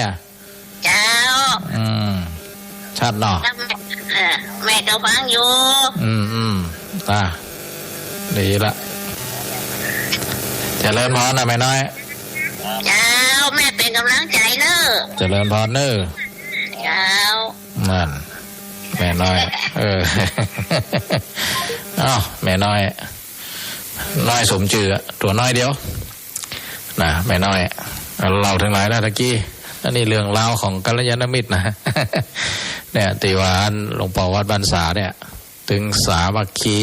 ตุจิ๋วนะตัวน้อยในลูกศิษย์บรรษายานะพลาวรารามอันนี้ตุลุงพันนะบรรษาแพร่ก็หลวงพ่อพระครูสันติพนาลักษ์ตุลุงบรรลาเจริญพรเราจะกราบเจ้าพระครูเจริญพรอันนี้แม่พรแหละดังๆเนอะใครได้ยินอย่างนี้ฮัลโหลค่ะกินข้าวแล้วใครกินแล้วเนาะปวดเด็กปวดเดินแล้วเนี่ยตอนนี้รับก็จะดีรับฝนตกก็ พ่อโต๊ะเลยเจ้ายากขนาดโอ้ดีละลำปางเนี่ยมันโต๊ะในห้อนกับห้อนเนี่ยคนยืมรถอ่ะอาจารย์เราก็นั่งบ้านพ่อแหละโต๊ะจะเป็นดื้อจังน้ำตาลเมื่อแม่นขอเข้ามาเหมือนกันนะวันนี้มันยังดับปิ้งอยู่นี่ถ้ามันตกมาสักกะดีอ่ะแต่วันนี้กะดีติ่มตกนะพอดีอันเอารถแมคโครมาตักดินถมข้างสระอันว่าไม่เป็นจะมาหาเจ้าอะอาจารย์มหาสมชาติเจ้าเพิ่งออกละก่อนไปวินบาตจะเริญพรแม่พรนะยายพรจะเริญพรเนอแม่พรนั่นแหละได้ฟังได้อย่างนั้นแม่พรอยู่กับธรรมะธรรมโมดูเสียงแล้วเขี้ยวมีโม่แม่พรนะเล่าถึงไหนแล้วตะกี้วันนี้เราธรรมะจากอันตุลุงตุเอาเนาะธรรมะการมีน้ำจิตน้ำใจเนี่ยนะมันหล่อเลี้ยงจะตาชีวิตคนเลยนะถ้าเมื่อคนหนึ่งจะตาบ่ค่อยดีก็มาเติมเต็มนะศรัทธาญาติโยมแต่อย่างนั้นกัลยาณมิตรเจริญพรนมัสการเจ้านั่นนี่แปลงขนมแล้วกะนั่งแปลงอยู่นี่เจ้าขนมอย่างวันนี้ย่างขนมนะอย่างว่าขนมกล้วยขนมกระเบื้องมดถึงวันกะแปลงขนมแปลงอย่างนี้มดถึงวันกะมดถึงวันเนาะนะเปลี่ยนขนมไปเรื่อยๆดีละแม่โอ้มันมอนฮ้อนขนาดวันเดียวนี้วันนี้ฮ้อนเดี๋ยวตักสวัสดิ์คุณกับบัตกแล้วกับได้กระลุ่มแต่โซ่เลยก็ต้องฟ้ากับสาวขาวเต็มฟ้านั่นโทรศัพท์มาแม่อ้อยแม่น้อยแม่กับน้ำมันสกัดเจริญพรเนอคนละเล็กคนละน้อยแม่อ้อยวังหม้อเจริญพรเจริญพรไปสาจ้าท่านนะน้องพโดนไม่อุ้ยอินเสมอนะเจ้าพี่น้องเสมอวันนะฝนตกก็เสมอมาตกแค่หลายวันแล้วยังพูดอากาศพูดยังดีอยู่ก้าเสมอวันนี้ฮอตเหมือนกันต้องทำวันแล้วฝนมาตกได้ยินเสียงท่านยังมาได้เปิดสายได้เปิดโทรไม่อุ้ยก็อดมาได้นะโทรมาหานะเจ้าดีแล้วแม่แล้วก็วันได้ยินท่านถึงเสมอก็ให้โทรแบบมีเบอร์โทรวันนั้นขอกับอันนั้นล่าเพื่อนมามาเอาที่เตียนนะกับไปมาหาสมชาติเอาที่เตียนที่ไม่อุ้ยนี่แล้วก็ขอเบอร์โทรเพื่อนบอกเเจ้าไว้สานะเจ้าเจริญพรสาธุเจ้าแม่อุ้ยอินปุ้นเสมอนี่เคยไปเหมือนสมัยเปื่อนฝูงอยู่แม่โตเป็นพี่น้องปากะย้อนแม่โตปลาแดดแม่แดดน้อยเดินดอยแม่โตนี่บ้านแม่โตนี่มีอย่างก็น้ำผู้ห้อนขึ้นที่ห้วยแต่ก่อนไปหน้าหนาวอันกระเปื่อนฝูงที่เป็นอยู่ไปอาบน้ำเพราะว่าหมดแรงมาญาติโยมเปิดไปอาบอยู่อันนี้รอญาติโยมอาบเสี่ยงบนก็เลยไปอุ่นกันแล้วก็อันใดไปบรรยากาศต่างเสมอนั่นก็ประสบการณ์นี่มีกับทุกที่ด้วยนี่เจริญพรเจ้าสาธุเจ้านี่ไผ่ก็แม่น้อมเจ้าแม่น้อมเวียงหนองล่องพี่น้องเวียงหนองล่องเจ้าฝนตกก็เจ้าเพ่แดดวันค่ำวันเดียวนี้ตกกอพุ่นตกเมื่อวันเมื่อแรงนี้เจ้าก็ยังดีเนาะเจ้าตกหนักก็แม่เอานักขนาด ก็ดีละนั่นละกินข้าวกำอย่างวะเนี่ยวันนี้กินข้าวกับต้มหน่อยาวน้ำพริกของกินบ้านเฮาถึงล้ำมาแล้วน้ำพริกยาวไอ้ท่าก็กินมาได้แล้วมันแก่มันแล้วเจริญพรนะแม่จ้ารักษาสุขภาพเด้อจ้านี่เดี๋ยวเล่าเรื่องราวถึงไหนแล้ววะเนี่ยมีแต่เรื่องราวเนาะเรื่องดีๆนะอยากให้ญาติโยมได้หันว่าเบื้องหลังชีวิตของอาตมาเนี่ยก็มีเรื่องดีๆโจกดีนะยังไงโจกดีในเรื่องของอันกัลยาณมิตรในเรื่องของครูบาอาจารย์เอ็นดูเนาะเป็นเอ็นดูเป็นมีเมตตาถึงเรื่องนั้นทุลุงพันธ์นะพระครูนะวัดบรรษานะตีตะก่อนมานอนแฮมแกมมืออยู่เพ่เนี่ยเอาเครื่องไม้เครื่องมือมาช่วยหั่นช่วยนี่เพราะบ่มีตังอาตมานี่บอกบุญญาติโยมก็เป็นนะในอาศัยเนี่ยครูบาอาจารย์มาชดเชยแปลงฟรียังฟรีนะเปิดกันทำเลยนะจิตนำใจแยกอะฟรีทั้งนั้นนะอันนี้ก็วันมีหันวันล้อที่ว่ารถบดีนั่นนะเนี่ยก็เอารถเปิ่นไปล้อสถานญาติโยมเปิ่นเสียสละรถนะเอาหลานเปิ่นมาหับไปส่งเรียมเพื่อใจโฮม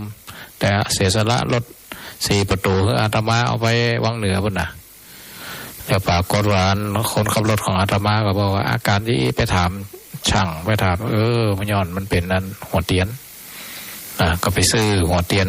จากวังเหนือมาเอามาใส่กลับมาเอารถไปส่งเปิ่นมาใส่นี่หันระยังสาธาญาติโยมเรื่องราวดีๆถ้าระลึกแล้วมันเป็น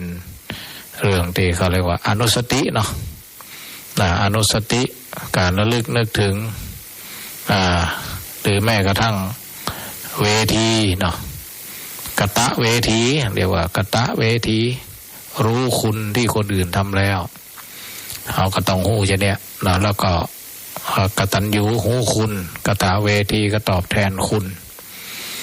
ครูบาอาจารย์ที่อาตมาภาพอันนี้เฉพาะใจโฮมอย่างเดียวนะในอำเภอเมืองก็ครูบาอาจารย์ที่ได้ดูแลได้อันนี้กันนักอำเภอต่างๆกันนักนะสถานญาติโยมมาหลังกันถ้านึกถ้ามีโอกาสจังหวะก็จะได้เล่าเป็นพอดีวันนี้ก็เป็นเหตุการณ์ที่ได้แวะไปหาหลวงพ่อบรรลาเนาะพระครูสันติพนารักษ์ก็เกิดเรื่องราวเนี่ยก็ถือว่าเทวดาจัดสรร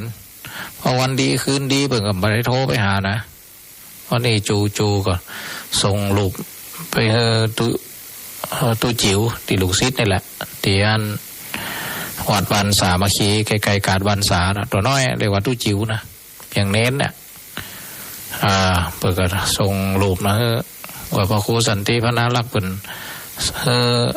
ส่งพอบ่ได้มีไลน์ด้วยกันนะเปิดกระส่งรูปพร้อมเบอร์โทรอาจารย์อย่าลืมโทรไปหาเปิดกำเนยนะ นี่ก็โทรไปหาก็ไม่ได้ถามอย่างนั้นก็เลยกึดอย่างเดียวว่าพอมีโอกาสได้ไปแวะเหมือนกันไปแวะพอไปถามหันถามนี่เปิดก็บอกว่าเดี๋ยวมันไปเพราะว่าก้อนหินนั้นไม่อยู่กันตีเปิดก็ปาไปป๊บก็ที่เล่าเรื่องราวว่าหินนี่มาจากไหนอย่างไรเนาะก็มันเหมือนกับเปิ่นกับเจตนาเหมือนกับว่าเทวดาเปิดทางให้แล้วถ้าเราไม่รับก็เสียละเรื่องบุญนะบุญเสียโอกาส เสียโอกาสว่าน่าจะเสียดายนะเสียอกเสียใจนะเรื่องบุญนี่เอาโอกาสทำแต่ตัวเองต้องไม่เดือดร้อนนะศรัทธาญาติโยมเนาะตัวเองไม่เดือดร้อนอาตมาก็ถือคติเนี่ยก็ไม่ได้เดือดร้อนอันนี้นะถึงแม้มีเงินนะแต่ว่าเดี๋ยวเทวดาเนาะเทวดาประจำวัดเนี่ย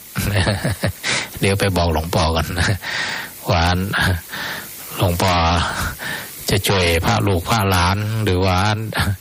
หลวงพ่อจะเป็นเจ้าภาพเองอีนะ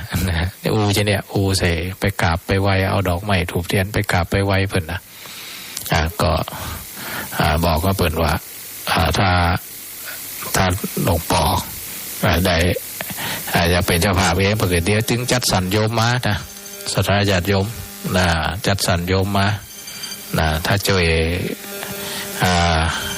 ถ้าเปิดอยากช่วยเกิงนี่ก็เอาก็หอบตัวเองลักษณะจะเนี่ยอูกับเทวดาจะเหนียวศรัทธาญาติโยมเจริญพรไว้สาข้าพระอาจารย์มาทางใดนี่ป่อ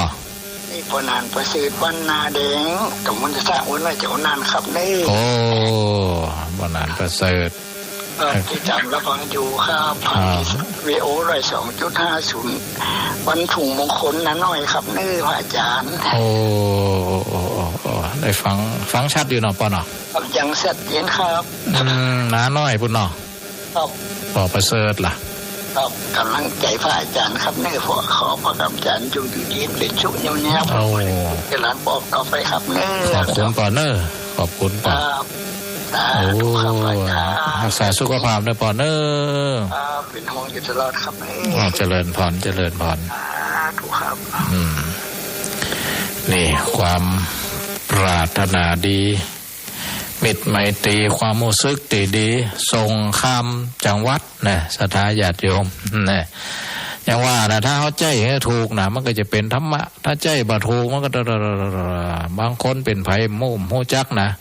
พอมีเรื่องเมื่อล้าก็ด่าเปิ้นตั้งไลน์ตั้งเฟซซ้ำเติมเปิ้นก็มีนะเขาแล้วก็ด่ามาเนาะแต่อันนี้ก็ใจนี่แหละใจเครื่องมือคือมันเป็นธรรมะเนาะศรัทธาญาติโยมทั้งหลายนะมันเป็นธรรมะนะศรัทธาสาธุชนทั้งหลายอันนี้ก็อย่างนี้งานบุญงานกุศลเดี๋ยวก่อนเดี๋ยวหับโทรศัพท์อย่ากำเจริญพรนมัสการเจ้าแนะนำตัวบางทีก็ไม่ได้เม้มชื่อไว้มาจากเจ้าโฮมบ้านสันเจ้าบ้านสันเจ้าบ้านสันตำบลยังก็ตำบลวิเศษเจ้าใกล้ๆฮะน่ะเจ้าว่าจากกระพานนั่นน่ะกระพานนั่นจ้ะใจก็คิดถึงพระอาจารย์แต่ว่ามูจักหลุดพระอาจารย์งานทุกวันวันสันเจ้าอยู่บ้านติดถนนเนี่ยเจ้าบ้านแม่นะใกล้โรงเรียนนั่นกะเจ้าติดโรงเรียนเนี่ยเจ้าติดโรงเรียนนั่นน่ะที่มันร้านขายวัสดุเข้าใจเจ้าตีก๋วยเตี๋ยวไก่นะเจ้าก๋วยเตี๋ยวไก่เจ้าวันหลังก็มีโอกาสได้แวะหาเจ้าถ้าแม่จะบอกหลวงนาเนอะว่าอาจารย์เนอะแม่ยังก็แม่ชวนเจ้าแม่ชวนเนาะเจ้าเจริญพรเนอะได้สาธุนะเจริญพรตลอดนะเจริญพรเจ้า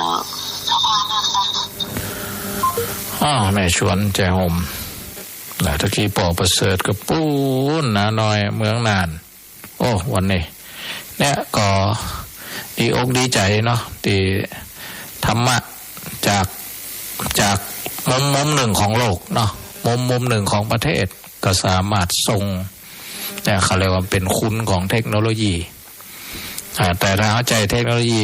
บาถูกต้องบาถูกทำนะมันก็กลายเป็นไปเพื่อความเดือดร้อนคนอื่นเป็นไปเพื่อการทำลายคนอื่นดังนั้นบัณฑิตกับคนพาลเนี่ยมันจะมีวิธีต่างกันที่ศรัทธาญาติโยมคนพาลเนี่ยมีเครื่องไม้เครื่องมือก็เพื่อ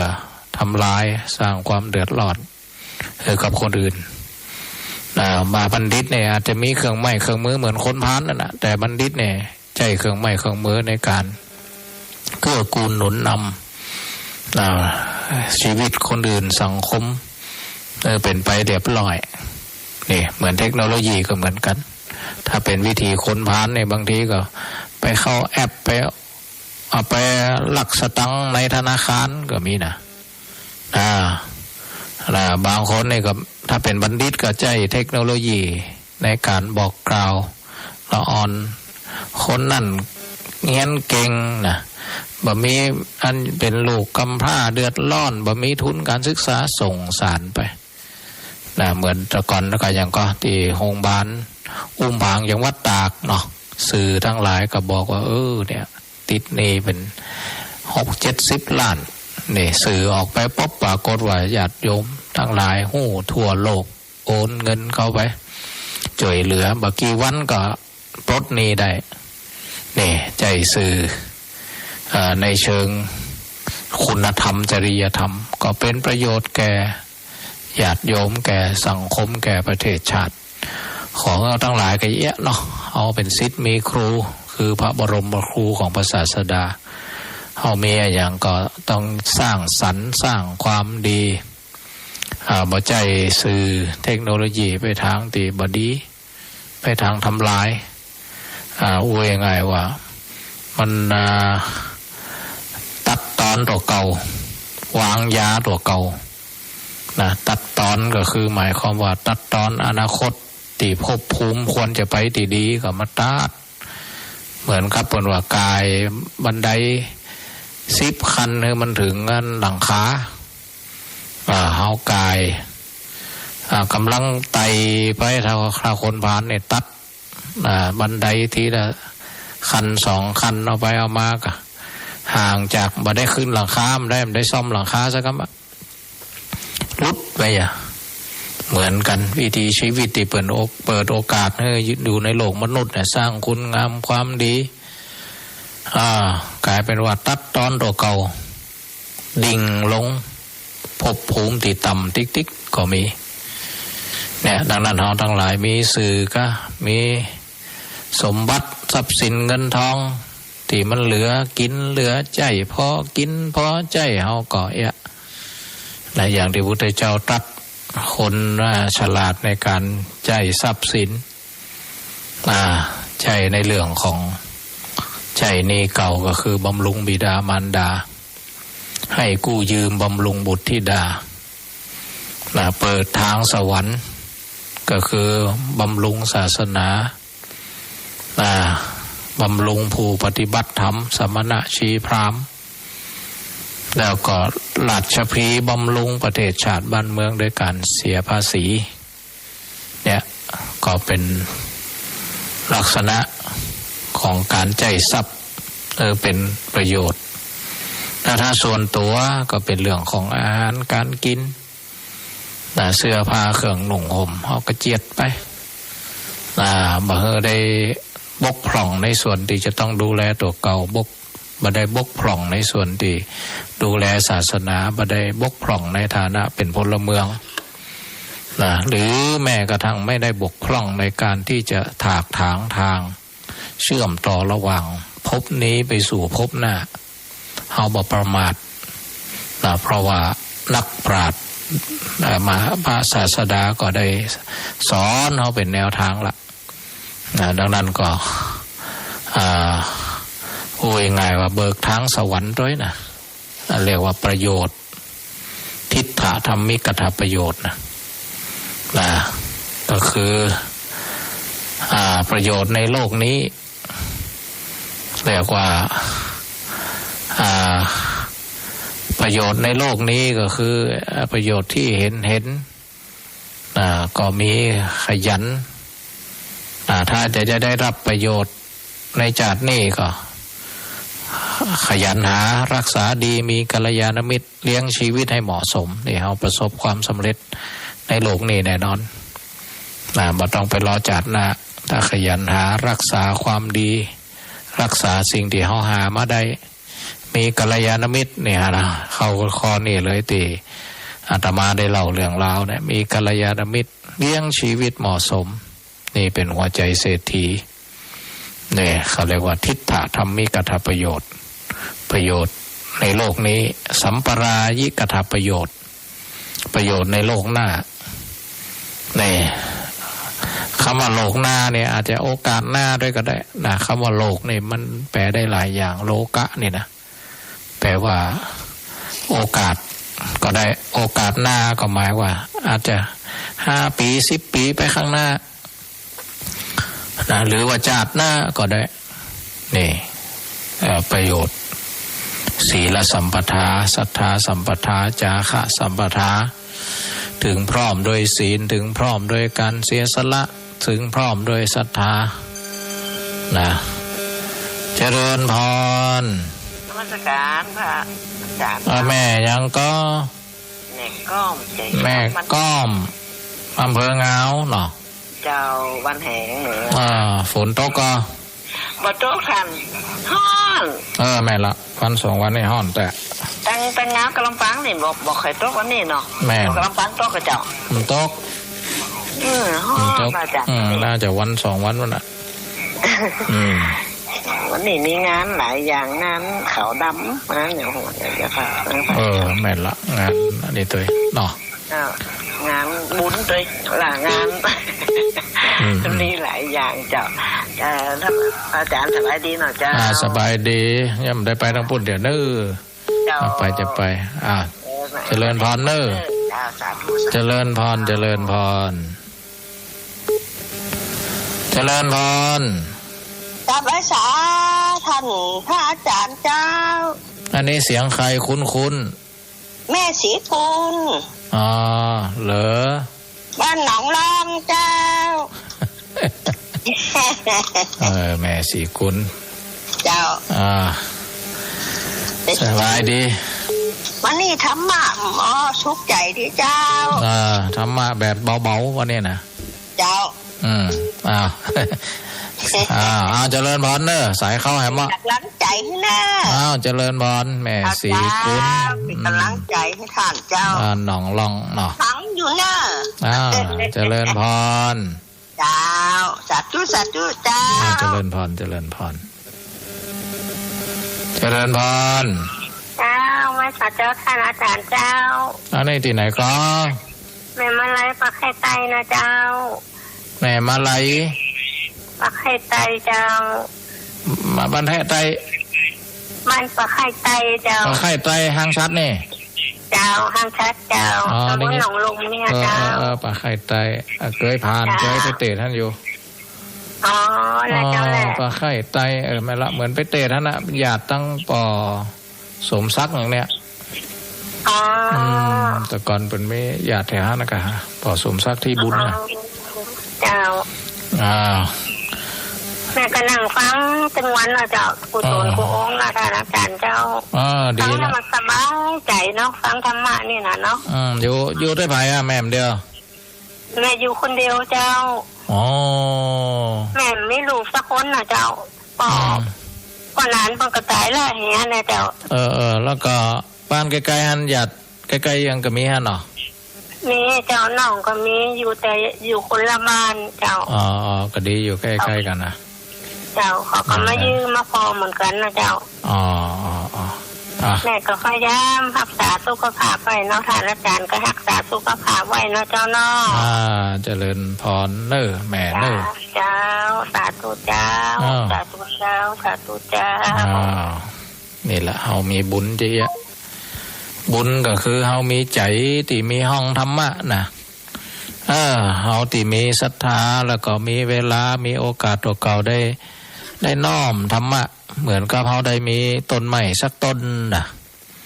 ต้นไม้สักต้นที่ปลูกไว้ที่บ้านเนาะเวลาแดดมากับโม่ไปทางใดก็อยู่ได้ห่มได้เงาก็ยังดีในห่มในเงานะแดดร้อนมาเหมือนกันที่มีเฮามีธรรมะไว้ในจิตในใจ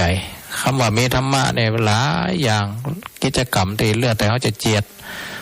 บางท่านอาจจะอยู่กับบทการสวดมนต์บางท่านอาจจะอยู่กับฟังเทศน์ฟังธรรมเยอะกะเนาะเหมือนต้นไม้ถึงวันนี้เขามีรายการธรรมะที่คืนนี่นะคืนสีขาวเพื่อชาวประชาเนี่ยเขาเหมือนมีต้นไม้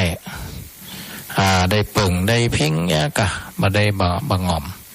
เขาก็จะมองในเหลี่ยมของโอ้ยไงว่าเป็นตัวช่วยประคับประคองสนับสนุนเป็นได้หลายอย่างธรรมะนะบางทีเขาก็ถ้าบ่มีธรรมะเนี่ยมันเคว้งคว้างถ้าเจ็บป่วยน้อยมันเหมือนเคว้งคว้างหมดมันเหมือนกับโลกนี่มันเหมือนกับเขาป่วยคนเดียวนะตุกยังแต่ตุกยังวายนะแต่ถ้าเขาป่วยแล้วเหมือนกับแดดแสงแดดมาอีกก็ยังลบอยู่ปืนต้นไม้ เหมือนกับเขาป่วยปุ๊บก็มีธรรมะคอยกระตุ้นให้เขาได้เข้าใจสัจธรรมชีวิตนะแต่ธรรมะมันจะช่วยเป็นตัวช่วยเป็นตัวเยียวยาเป็นตัวสนับสนุนนะเนี่ยธรรมะมันไม่ใช่เนรมิตเป็นเงินเป็นทองนะธรรมะมันมีฤทธิ์สถาฤทธิ์ทางการเข้าใจการปล่อยวางการทำใจถ้าเขาปล่อยวางไปจ้างทำใจบ่เป็นบ่เข้าใจสัจธรรมที่มันเขาต้องเจอนะมันเครียดป่วยไงมาโดน2 เด้งอ่ะป่วยกายพอมันป่วยใจถ้ามีธรรมะแล้วก็โอ้ยมันได้เป็นตัวช่วยบรรเทาแค่เข้าใจนะเอาเข้าใจปุ๊บเนี่ยเดี๋ยวบางครั้งมันฮึดมันเหมือนกับมีเกราะป้องกันถ้าเปรียบเหมือนทหารออกสนามรบก็คือมันมีเสื้อเกราะถ้าจะเปรียบเหมือนคนที่ออกกลางแดดมันมีต้นไม้คอยพักคอยพิงถ้าเปรียบเหมือนคนที่กำลังอยู่กลางสายฝนก็เหมือนกับมีลมมีจองนะมีลมมีจองนี่ธรรมะมันก็จะมันไม่ใจว่าธรรมะแล้วก็ต้องเนรมิตเป็นเงินเป็นทองถ้าเป็นเงินเป็นทองเนรมิตสิ่งเหล่านี้มันก็ธรรมะหมวดหนึ่งเรื่องความขยันเนาะเรื่องความขยันเรื่องการประหยัดเรื่องการมีคนดีครบนะแล้วก็การใช้จ่ายนี่เป็นธรรมะแห่งหมวดหนึ่งที่จะหนุนเสริมให้เขามีกินมีใจนะเจริญพรเจ้าไว้ขาเจ้าแม่สมบูรณ์บ้านไรศิลาทองเจ้าแม่สมบูรณ์ วันนี้ไปวัดกันวะเนี่ยบ่ได้ไปเจ้าอยู่บ้านไม่หายไปนี่ก็ไม่หายไปส่งก็จะได้เจ้าไปคนเดียวมันก็ไปได้1ก็แล้วกลับมามันปวดหัวเข่าสังขารแต่รถขี่เป็นไม่เท่าก็นาทีกันได้แล้วนะสังขารเมื่อล่ะไปแค่นั้นอ่ะอยากกลับไปถ้าเป็นมีกิจกรรมอย่างกลับไปอยู่ฝืนร่างกายเขาฝืนแต่กับบดีเนาะเจ้าไม่ละก็ดูจัดเนี่ยมันสมดุลเหมาะสมเจริญพรเนอะแม่สมบูรณ์เนอะ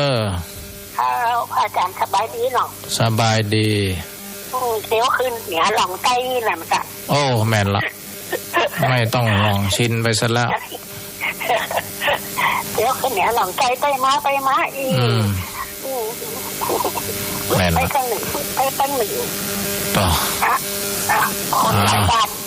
แม่นคนหลายหน้าที่เจริญพรเนอะแม่เนอะเจ้าเลยฝากเจ้าเอาแม่สมบูรณ์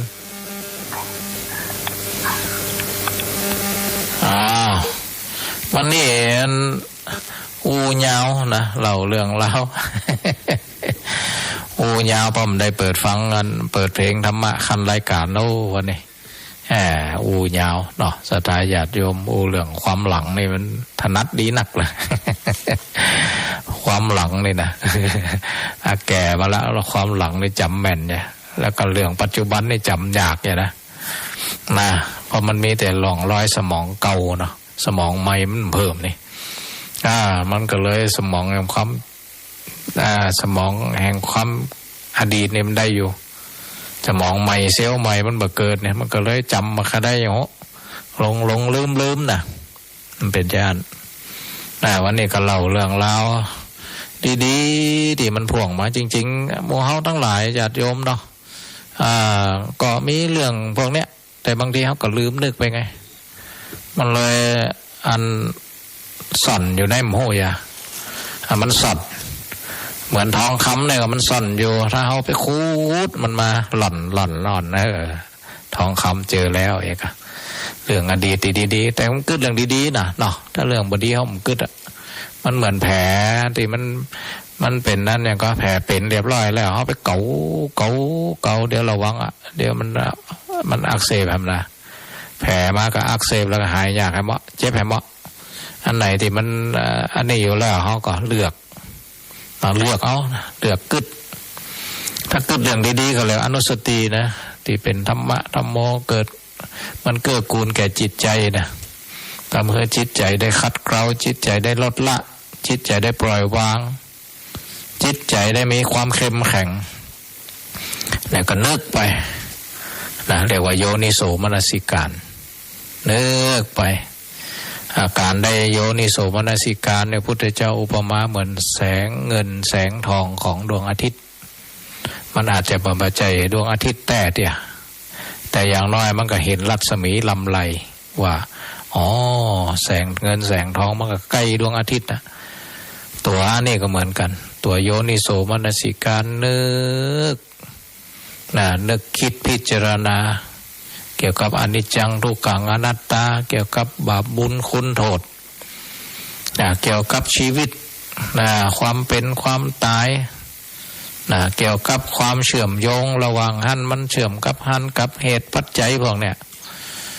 มันก็ล้วนแล้วแต่เป็นเชื้อเพลิงให้กับตัวปัญญามันจะเกิดมันจะเกิดปัญญาญาณขึ้นมาถ้าเกิดปัญญาญาณขึ้นมาแล้วก็โอ้โป้งจิตเขาก็จะเปลี่ยนสภาพจากปุถุชนก็เป็นอริยะละอันนั้นก็เขาเรียกว่าภาษาญี่ปุ่นเขาเรียกสัตโตริเกิดญาณขึ้นมามันก็เป็นไปได้นะศรัทธาญาติโยมเหมือนกับพุทธประวัติที่เขาได้ห่ำเฮียนประวัติภาษาวกบางท่านเนี่ยก็อย่างพระจักกุบาลพระจักกุบาลไม่นะกะจักกุบาลหรือไอ้เนี่ยจุลกาลเนาะจุลปันทกสุมาเตจุลปันทกเนี่ยก็เครียดครั้งแรกก็เครียดเกี่ยวกับการท่องหนังสือบาได้บวชไปก็เครียดไปนะตอนหลังพุทธเจ้าวิธีการบ่ต้องท่องไงในเมื่อมันเครียดเกี่ยวกับท่องเอาจีไปเนี่ยเอาผ้าขาวลูกผ้าขาวเนอะเพ่งดีผ้าขาวแล้วกับบริกรรมได้ละโชหาละนังละโชหาละนังนี่พระพุทธองค์ย้ายจิตของพระจุลปันทกที่เครียดเรื่องท่องเรื่องนี้นะมาอยู่มีความสุขกับการที่ได้อันลูกผ้าขาวละโชหาละนังละโชหาละนังเนี่ยค่ะลูกไปลูกมาจิตเนี่ยโอ้ยยังไงเหมือนไฟมันเกิดเหมือนกับเข้าสู่สีไฟเนี่ยค่ะมันบุบนะนี่ซาโตรินั่นนะเรียกว่ายานมันเกิดโอ้เนี่ยป้องนะเห็นระหว่างจิตที่เป็นปุถุชนกับอริยะได้สัมผัสกับได้สปากกันนะโอ้ยยังไงจากไฟบ่เกิดมันเกิดบุบเนี่ยนะพอเกิดปุ๊บได้เห็นเลยว่าโอ้ยตะกี้ผ้าขาวมันแบบเปื้อนพอเขาลูบไปลูบมามันเปื้อนจิตมนุษย์ก็เหมือนกันแล้วเนี่ยเข้าใจเรื่องเหตุปัจจัยเรื่องสัจธรรมเหล่านี้ปึ้งนะจิตลุดจากการเข้าไปยึดมั่นในขันธ์ห้าความเป็นตัวเป็นตนนึกถึงความเป็นเหตุเป็นปัจจัยความบ่เที่ยงแน่นอนเห็นจะยีป๊บนั่นแหละเป็นภาวะจิตของอริยะเอาก็เช่นกันเนาะศรัทธาญาติโยมวันนี้ก็มาเล่าเรื่องราวบางมุมที่เกี่ยวข้องกับชีวิตของอาตมาภาพเนาะที่ได้พบปะสิ่งที่งามจริงๆสิ่งบดีก็เจอมาก็มีอยู่นะแต่บ่คุดไปหามันนะบ่คุดมันเป็นประโยชน์ต่อสุขภาพจิตนะนี่ก็เรื่องราวดีๆมันชิงพื้นที่เนาะมันเหมือนกับเวลามันมีควันกับอากาศบริสุทธิ์เนี่ยเขาเปิดหน้าต่างไว้เขาบอกเป่าเอาควันมาเข้าห้องนอนนะเขาก็ ปล่อยมันไหลไปทั้งบุ่นมันต้องเป็นเอาพัดลมดึงอันควันไฟเข้าห้องนะเขาก็จะมีอากาศบริสุทธิ์น่าอยู่ห้องเขาก็น่าอยู่บ่แสบหูแสบตาบ่อึดอัดเนาะเอาละนะเหมือนยาววันนี้นะก็ขอเป็นกำลังใจให้ศรัทธาญาติโยมทั้งหลายเน้อบอกเบอร์โทรอย่าน้อยนะบางคนก็ลืมเบอร์โทรเนอะโดยโทรอาตมาพระมหานพดลสุวรรณเมธีนะ0865867540โยมสมควรเวียงบ่เป้าบอกว่าบอกเลี้ยวอย่าบอกสัก3 รอบเจียเป็นอย่าน้อยบอกคำ2 รอบเบอร์โทรศัพท์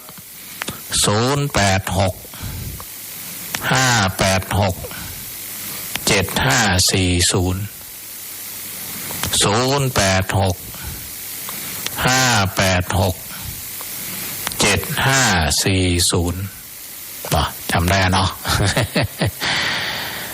ขอเป็นกำลังใจทุกผู้ทุกท่านเนาะขอกราบขอบพระคุณครูบาอาจารย์เครือข่ายวิทยุคลื่นสีขาวเพื่อชาวประชาทุกรูปนะครับขออนุโมทนาบุญกับศรัทธาญาติโยมที่เป็นเจ้าของสถานีได้เกาะสัญญาณจากเครือข่ายวิทยุคลื่นสีขาวของวัดบรรพตสถิตเข้าไปออกส่งต่อยังสายบุญขอศรัทธาญาติโยมทั้งหลายตั้งตีได้โทรมาบ่โทรมาตั้งหลายตั้งมวลเนาะอย่าอยู่ดีมีสุขอยู่เย็นเป็นสุขสมบูรณ์พูนสุขทุกท่านทุกคนเถิด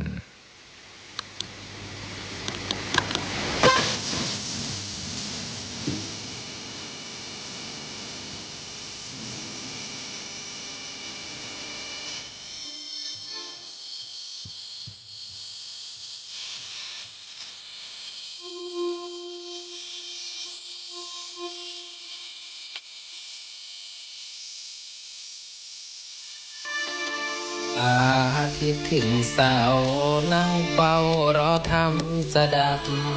ปรังคลื่นวิทยุรอรักไม่หลับให้ใจเสียฝนคุณกำลังรับฟังสถานีวิทยุเครือข่ายคลื่นสีขาววัดบรรพตสถิตจังหวัดลำปางต่อไปเชิญรับฟังสอคำเมือง2 ชั่วโมงเต็มตั้งแต่เวลา 22 นาฬิกาจนถึงเวลาเที่ยงคืน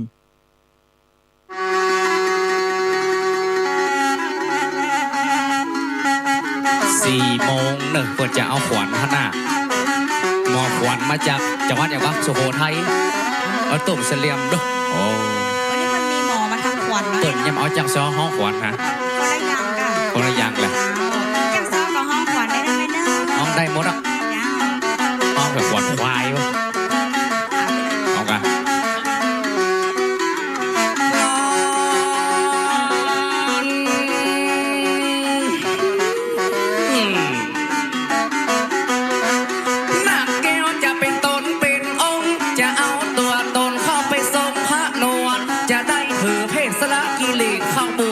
ถือพระบวรพุทธศาสนานี่แหละไปตั้งนี้ได้มันจะลุกแม่ตั้งดีกันนำไว้จะได้ตอบคุณละบิดามารดากะตีเลี้ยงเจ้ามาละมาใหญ่กองใหญ่เจ้าจะได้บวชลวดเป็นเน้นใหม่เพื่อจะตอบคุณละบิดามารดานาบุญจูได้ปกปักขอได้เป็นลายลักษณ์อักษรลวดพระราชกุศลแด่เจ้าฟ้าสิรินทรลวดถวายพระพรแด่องค์ท่านไทย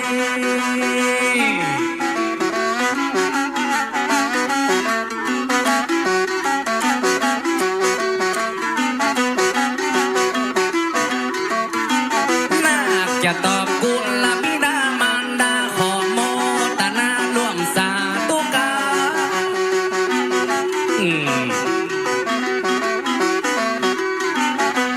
คืนไว้ยังก็เจ้ากลับไปอยู่ในต้องแม่เดือดร้อนโศกเศร้าโศกาจะนับกาละเวลาบุญต้องปามาบุตรตาลูกเต้าจะได้ตอบกุลกะที่ฮือถือคันแสนเหมือนนาง นที่ปวดแล้วกลัวที่เจ้าจะเป็นลูกเป็นเต้ามารดาแสนปวดความเป็นบุญการที่ประเสริฐเจ้าได้เกิดมาหันโลกสงสารวันนี้จะได้กลับมาสร้างสมปานตอบคุณอันงามผู้บังเกิดเก้าวาขอโมทนากับคณะเจ้าภาพนี่แหละน้องก็แหละนะอนุโมทนาสาธุนะเจ้าเนอะว่าจะเป็นคนเนี่ยเจ้าของง่ายๆเนาะเจ้า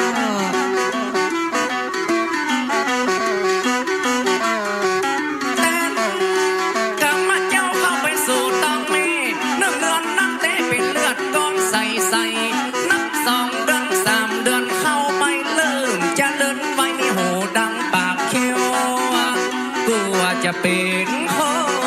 นบุญได้ก็ก้องเกี่ยวนี่แหละน้องเล่นแหละนะตุกเด้อ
สเปดกะเจ้ายังเป็นนะคะเอ่ยมาลูกน้อยลูกสมัยไม่ย้ายขอสมัยเนาะแต่ก่อนเนาะลำบากเนาะอย่าเมื่อตัวเจ้าเข้าสู่ต้องมารดาแสนทรมานแม่เจ้าหนักหนา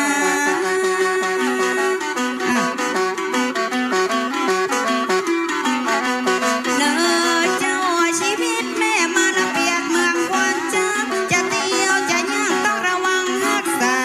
กว่าสนั่นต้องลูกเต้านั้นนาเป็นยุคเป็นยาก็เกียบซอไว้เมื่อตัวเจ้าอยู่ต้องปานมานแสนทอพระมารกามารดาแม่ไทยเกิดเป็นลูกคำอยู่ในไส้แม่จำเป็นจะได้ระวังบางเมื่อฝนตกฟ้าห้องฟ้ามาแม่นอนห่มผ้าพอบ่ได้หันยังเขาว่าฟ้านั้นมันจังพาแม่มันเอ็นดูสงสารมารดาแม่เจ้าจะนั้นกานายได้เกิดเป็นชายจะตอบคุณแม่นี่ละน้องละนายแต่ว่าปอดใจตาอันเนาะแต่จะได้เป็กได้บวชนี่เนาะใครได้สัก2 คนนะลูกบ่าวนี่นะตัวมีราคาลุงมีเจ้านายมอนอย่าเมื่อตัวเจ้าละเขาอยู่ในต้องลักษณะดีพร้อมบางมีอย่างมาปอบถัดดัง4-7 กำปีล้อมมาฮิกะมาหอมล่ำไก่โคบทวนจะแม่กานาแม่เจ้าหักษามาเมินขนาดนี่ละน้องละนายวันนี้เป็ดแป้เป็นว่าหน่อยแต่แกอยู่เนาะเข่งเฮ้ยมันเป็นหน้าเข่งใช่ไหมว่ามันม่อนลูกม่อนอยู่เนาะม่อนแม่เนาะม่อนกับเจ้าม่อนกาเรื่องนี้มันถึงม่อนเหรอมันซุยเขากะไอ้เนาะ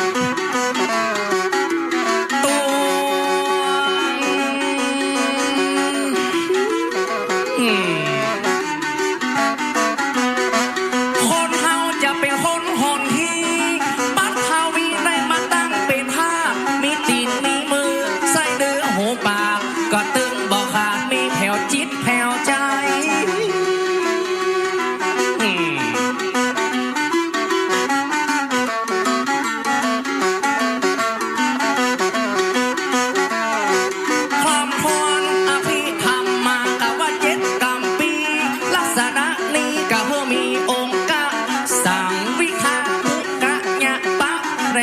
สันนะขึ้นมาเป็นคนนา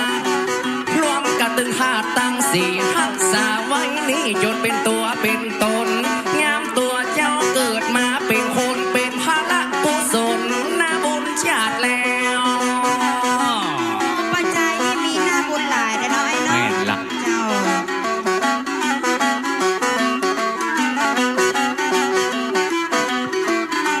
จะได้เข้าสู่วัดจะได้เข้าสู่ว่าขอบุญพระธรรมมาจูงได้รักษา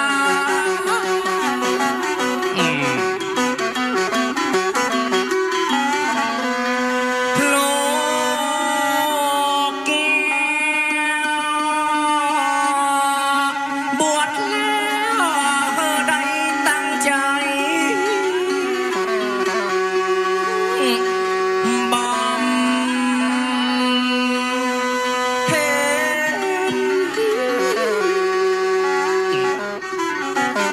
จะได้มาบวชอยู่บ้านอยู่วัดก็จะได้เข่งขัดกับพระศาสนาจะได้ตามโมลาสัตดาโอ้เอาอาสิทธิ์สาวเจ้าบันพ่อตามกวางหวังพ่อดังยาวจะได้เป็นหาวไม้สาวน้ำกำ อ๋อแต่กันเนาะ จีนละน้อ ขอได้นะเป็นอาหารมาไม่สาวงามกำบุญใหญ่ล้ำจะได้ตอบสนองบิดามารดาผู้เกิดตึงสองเหมือนห่มโพทองอันกว้างอันใหญ่คณะจังสอนลงศิลปินนาล้านนาขอย่อมือสามุตนากราบไว้อย่าเมื่อก็จะปิกจะบวชพระไม่เป็นนาบุญใหญ่ที่หมู่เฮาได้มา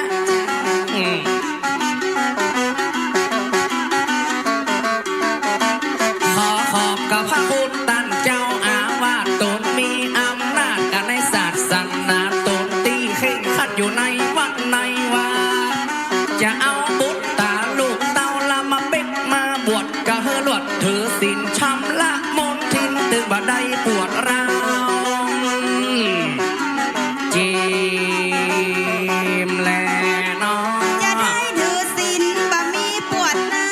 ตัวน้องเนามานั่งกลางพางวันนี้จะสอนยกมือประสานกับพี่น้องวงวานนั่งกันตีนี่ละดูน้ำแห้งเจ้าจะกินปลานองละดูน้ำนองจะกินปลาดีจะสามัดดีนั่งตะโมนี่ตึงน้องตึงปีในงาน ทักทายไปก่อนเนาะ ก่อนจะโซ่ขอย่อมือกราบเจ้าเก่าเจ้าภาพเจ้าที่เจ้าการผู้พี่น้องมาร่วมเกียรติในงานมาห่วงสังสรรค์พร้อมกันหัวหน้าสวัสดีพี่น้องคนฟังต่างหน้าต่างหลังพ่อกาแม่กาม ารยาทดีขนาดท้องไม่ผมบอกกาแม่กามัน ยาวละน้อง รวดขอสวัสดีนี่ตึงบอกกาแม่กาตึงคนลุงตึงคุณป้าตึงครูบาอาจารย์ขอกราบแทบเท้าพ่อน้อยพ่อนานขอยกมือสานตันผู้มีเกียรติกับวันนี้ศักดิ์สิทธิ์กับทิพย์เผ่าวันเขาจะซ้อมด้วยกันกับมือมันละเอียดแมวปลาใส่หนูหูปลาใส่เขียดจะไปฟังรังเกียจศักดิ์สิทธิ์ที่ภาวัน มาขอเป็นลูกเป็นเต้าให้แล้วนะ กะเปิ้นว่าลองแลดไอ้กะว่าลองแลดกะว่าบุญบ่แปลกที่เฮาได้มาหันวันนี้จังซอศักดิ์สิทธิ์ที่ภาวันจะซอตัวกันมีตึงมันตึงตินขาลมมันกะบูกำอูมันกะหวานเหมือนหนึ่งน้ำตาลประสานน้ำมินแท้กะกิมและน้อง ลมของข้าจะออกจากปลายลิ้นเหมือนเฮาเอาน้ำมิ้นลิใส่น้ำตาลจากสอนรุ่นเด้อเจอรุ่นอาจารย์จะเอากำหวานประสานกันพอเสียงไผ่จะดังพลังไผ่มันจะหมดเอาก่อนสดก็มาจดกันพอหัวไผ่จะไว้ปากไผ่จะหม้อไผ่จะเป็นเจ้าพ่อคารม อย่ามายกลูกกุ้ยใส่กันเจ้าหะ บอกผู้แบบเปิด อ๋อ เขาเล่าลืมกันว่าใจมันชนะมีเลือดนับปาดบัณฑิตกับผสมหัวมันเหลือกินว่าถ้าสินมันก็คงมีรสนิยมสังคมแล้วก็กว้างจะดีจะแต่จะแน่แค่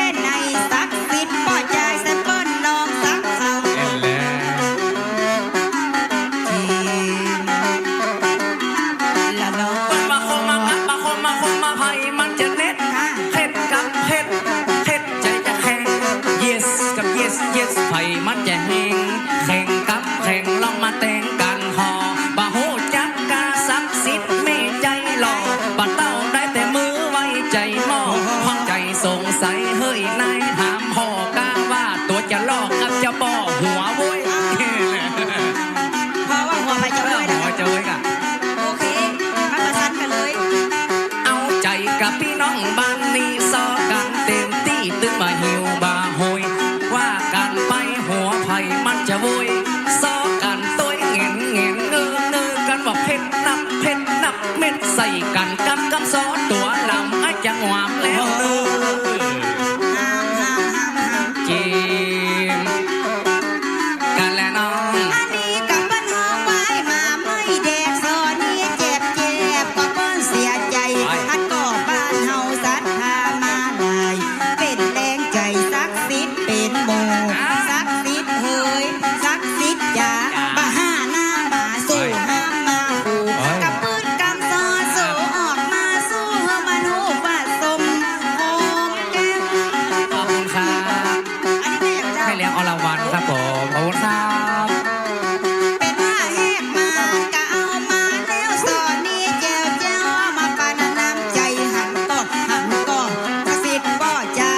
ปันฮืออีนายแม่อระวานันนี้ก็ดังอาละจาก็ขอบคุณน้ำใจยื่นมาเปิ้นการุณาย่างสอนหลายลำจีก็ขอบคุณเจ็ดลำ จะว่าเป็นรางวัลกับเปิ้นมาปั่นไว้เสื้อลายดอกไม้มีน้ำใจมาปั่นขอบคุณแต่แม่อรวรรณเอามายืนเฮือกันจังซอจังปีปิดจาลัดต้งละมาเมื่อเต่าวานปิดจาละมาเมื่อตะกี้ไปแกะก้อนไก่ใส่กันทีบึ้ดนึงก็จะตีให้มันหันแผ่วไต โอ้เล่าอีกอะเล่าตีใส่กันไปเลยตีตานะแม่เนอะ ว่าบดกะตะกี้เปิ้นลำมาดังบ้านเดียวมาบ่อยกะขยับอันดับอันใดสวัสดีครับคุณแม่ชื่อว่าใดเปิ้นลังกับลังไข่โหดชิมกับเป่าแห่อินโดจังซอไผ่เยาละมาบังเฮือเฮาคนละแบงขอบคุณครับโอ้อันนั้นใบใหญ่สั่นหมด ใจประดิษฐ์น้ำใจอันนี้มาแม่เป็นโคตรแม่มาเพื่อมาพายแม่คำหมื่นแม่ก่อป้อนยางบ้านฮือสามแม่ใจที่ภาวนาบ้านเราจะขอบคุณคุณแม่ปันมาการุณาปันจังซอเบาเท่าจะขอบคุณเอามาปันข้าเจ้าสู่เขาเบาเท่ากันยังได้หนึ่งใบ เบาอีกกับไปออกกับไปว่าอย่างเบาเท่าเหรอป้าจันมาประมาณนึงป้าจันเด้อ อันนี้แล้วกาคุณแม่คำหมื่นยังมาสดชื่นเย็นใจเปิ้นเอามาเผื่อกับเปิ้นเอามาให้สาวน้อยแม่ใจจักซอต่างบ้านอันนี้แล้วกาเป็นกาเดิมพันคือเฮาขานั่งให้จะแปะกะจะกา ยังเพิ่นจะจดไก่ปะ ลืมไปก็เนี่ยมันเดือนนี้ก็ลูกมาแปะปากกาแล้วเนาะ ถ้าว่าเป็นกาเดิมพันไม่ออกละมันมาเฮือบันดักดันดื้อจะเอาปอนมาปั่นขอบคุณสำหรับรางวัลลวดปั่นปอนพดแถวแม่คำหมื่นขอแม่อยู่ดีกินดีสุขขังสุขขี่กับชีวิตราบรื่นรับได้เงินปั่นฝันได้เงินหมื่นเอาหมูไปหื่นเพื่อปั่นแท่ปั่นล่างนี่ มันเกี่ยวกับหมู โอ้มันถ้าหมูมันแผ่มันได้ขายแป้งหรอ อ๋อลูกมันเป็นกับใคร ลูกมันไปกำให้ไม่ยาก โอเคได้อยู่ได้ อันนี้ป๊อตนะคนใดเอาเงินละมาปั่นซักซิดการธุรกิจร่ำรวยมหาศาลจะมีเงินนะไปฝากธนาคารจะมีคำไปแบ่งแหวนแบ่งซอย คนใดเอาเงินมาปั่นจังซอขอมีสร้อยคอลายลอย ข้าพเจ้ากับร้อนขนม เฮ้อปวดปั่นเพื่อไงครับมือก็ไม่เอารางวัลคุณ ก็ขอให้แม่มีใจมีโชคเป็นเศรษฐีโลกมีชื่อมีเสียงมีเมียหาเงินก็เจริญรุ่งเรืองพร้อมได้เพียงเปิดว่าปัจจัยสี่เงินก็มีนักทรัพย์จะมีหลายสุขกายสุขใจก็อยู่ในโลกนี้จะได้มันโดนห้วยรถตอรี่มีรถเก่งขี่สบาย ไม่เอารางวัลกับแม่คำมืนเอาปอนจังซอเด้อครับ แม่ที่นั่งข้างหน้าเพียงค่ะช่วยกัน กับเปิ้นปั่นเอาสองคนอยู่อ่ะ กับปั่นคือเปิดมดนะ แต่เดี๋ยวก่อนกล้าเราเปิ้นมาเฮ้อก่อนกล้าไปปั่นเปิ้นนะ โอ้อันนี้ขี้ครับปอนคุณก้อยอย่างอ่านก็ฮือมีรถก็ขอฮือมีตึกก็จะนึกสิ่งใดเพื่อสมใจหมาย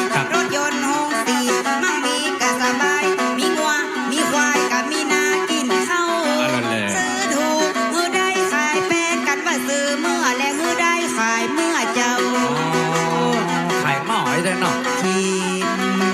คือมังมูลตุ้นดาวซื้อโถขายแป้งซื้อแลนขายเจ้ามั่งมนตุ้นเต้าให้ลูกเต้าลานเลนนาชีวิตมีแต่ความร่มเย็นกับเพราะว่างานเป็นบรรพชาเน้นน้อยวันนี้ใจดีใจบ้างมีการมีงานฟังสอฟังจอยเหมือนอาหารปรุงมือมันน่าอร่อยมีงานบะฮือกรอยสักมีงานบะบองมีจังซอแฮมแฮมเพื่อจะมีขาขาวแฮมเด้อมาคืนนะโอ้ไม่ไปขาวให้ดีเนี่ยกะลายผ่องแล้วไปตีโอ้ก็ไม่คืนไฟมันสองลูกก็มีวันนี้พอมีซอมีปีแฮมบึดมีดนตรีเพื่อจะตีใส่กันดนตรีตีกระเป๋าชัดตังเอาไปปั่นนักร้องนักเต้นกะตะกี้เปิ้นยังมาปั่นเฮาจกจากกระเป๋าปั่นเพื่อเฮาเน้นเนี่ยจิมกะและน้องมันมาเสียงซองกะดังมาแฮมแล้วซอนี้เจ้ามันบรรยายเสียงไผ่อันนี้เป็นเสียงเทพวันแม่ใจเต็มอกเต็มใจเจ้าก็ได้มาช่วยสัมมาหันละแม่ป้าเอาหาแต่ปืนมาหาเจ้าขอลาด้วยมันนี่เต็มใจมาช่วยยามเมื่อมีการมี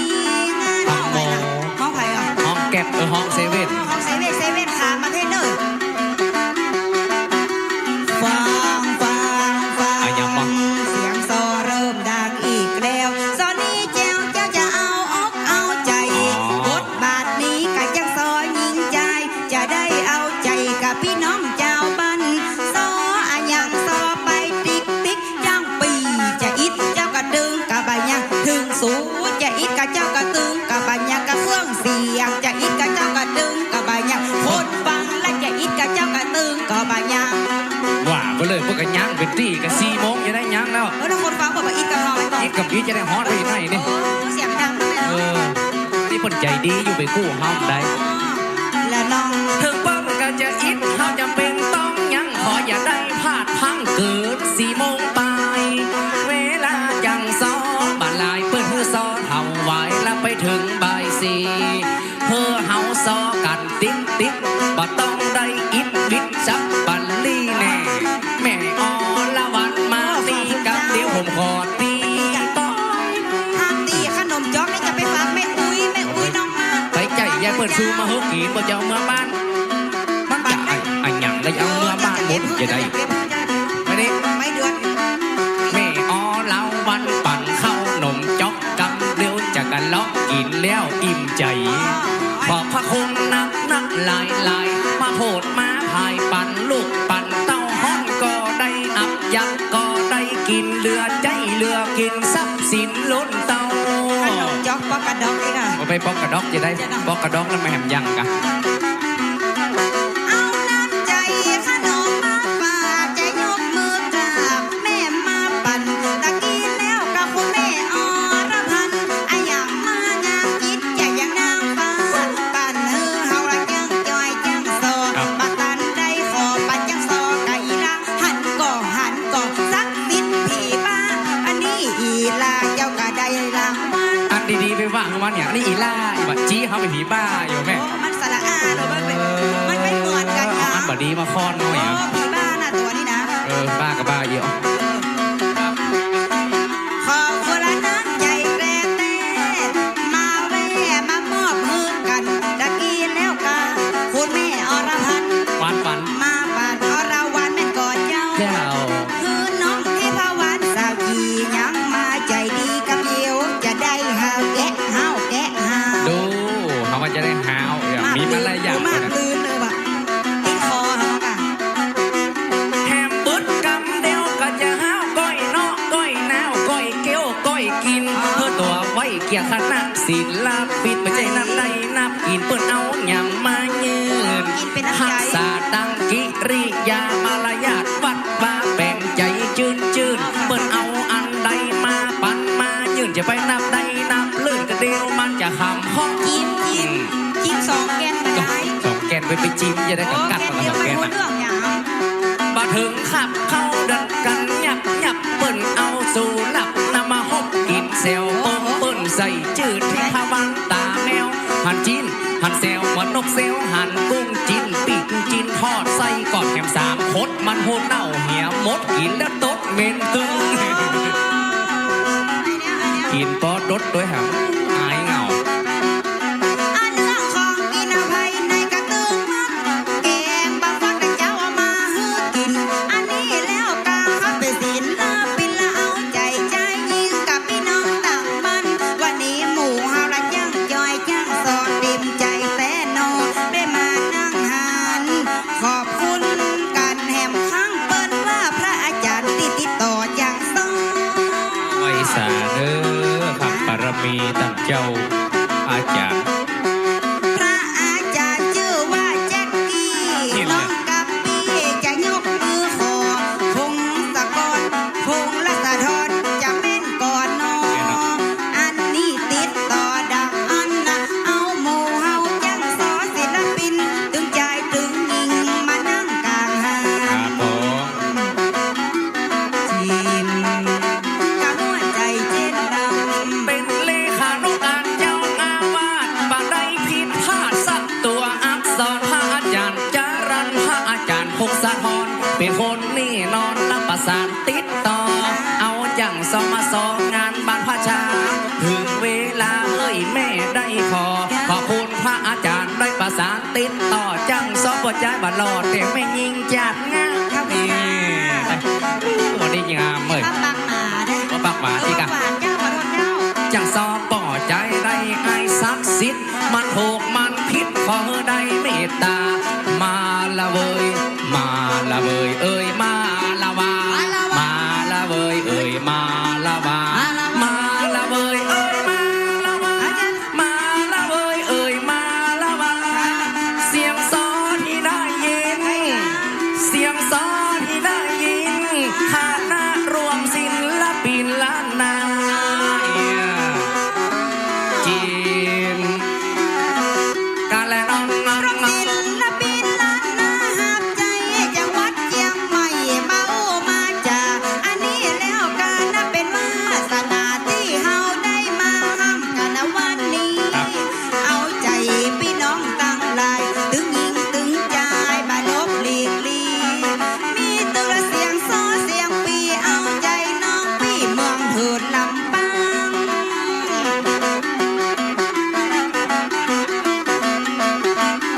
วันว่าจังสอหมู่เฮามาห้ำบาตันข้าก็เฮาบ่ฟังไปไหนจะได้มาสอเอาอกเอาใจพี่น้องหญิงใจแบบใดก็ได้คณะแก้วหุ่นเล่นสอแป้งก็บ่ได้มาสอห้ำพี่ตายก็ยังบ่ได้แหมนั้น อันนั้นพวกพอตายพวกมันเล่าขวัญทีม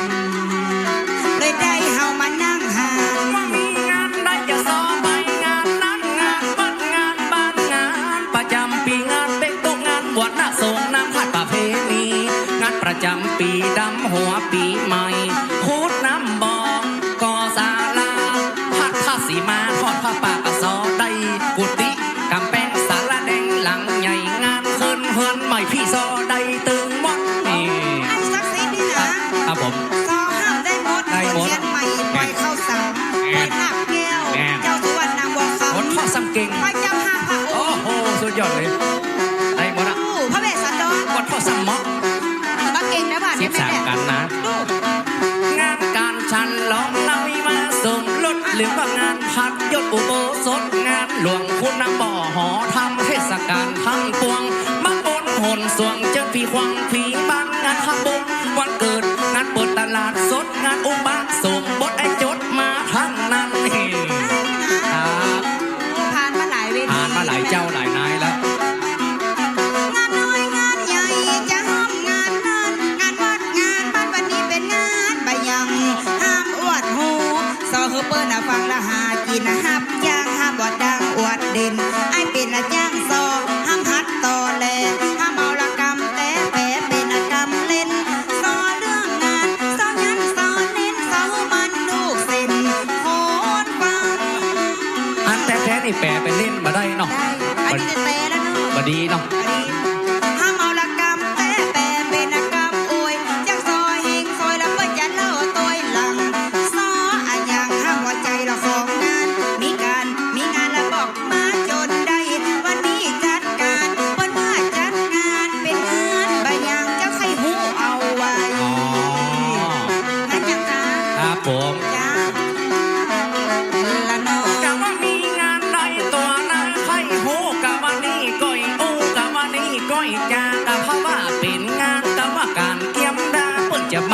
ระชาอุปสมบท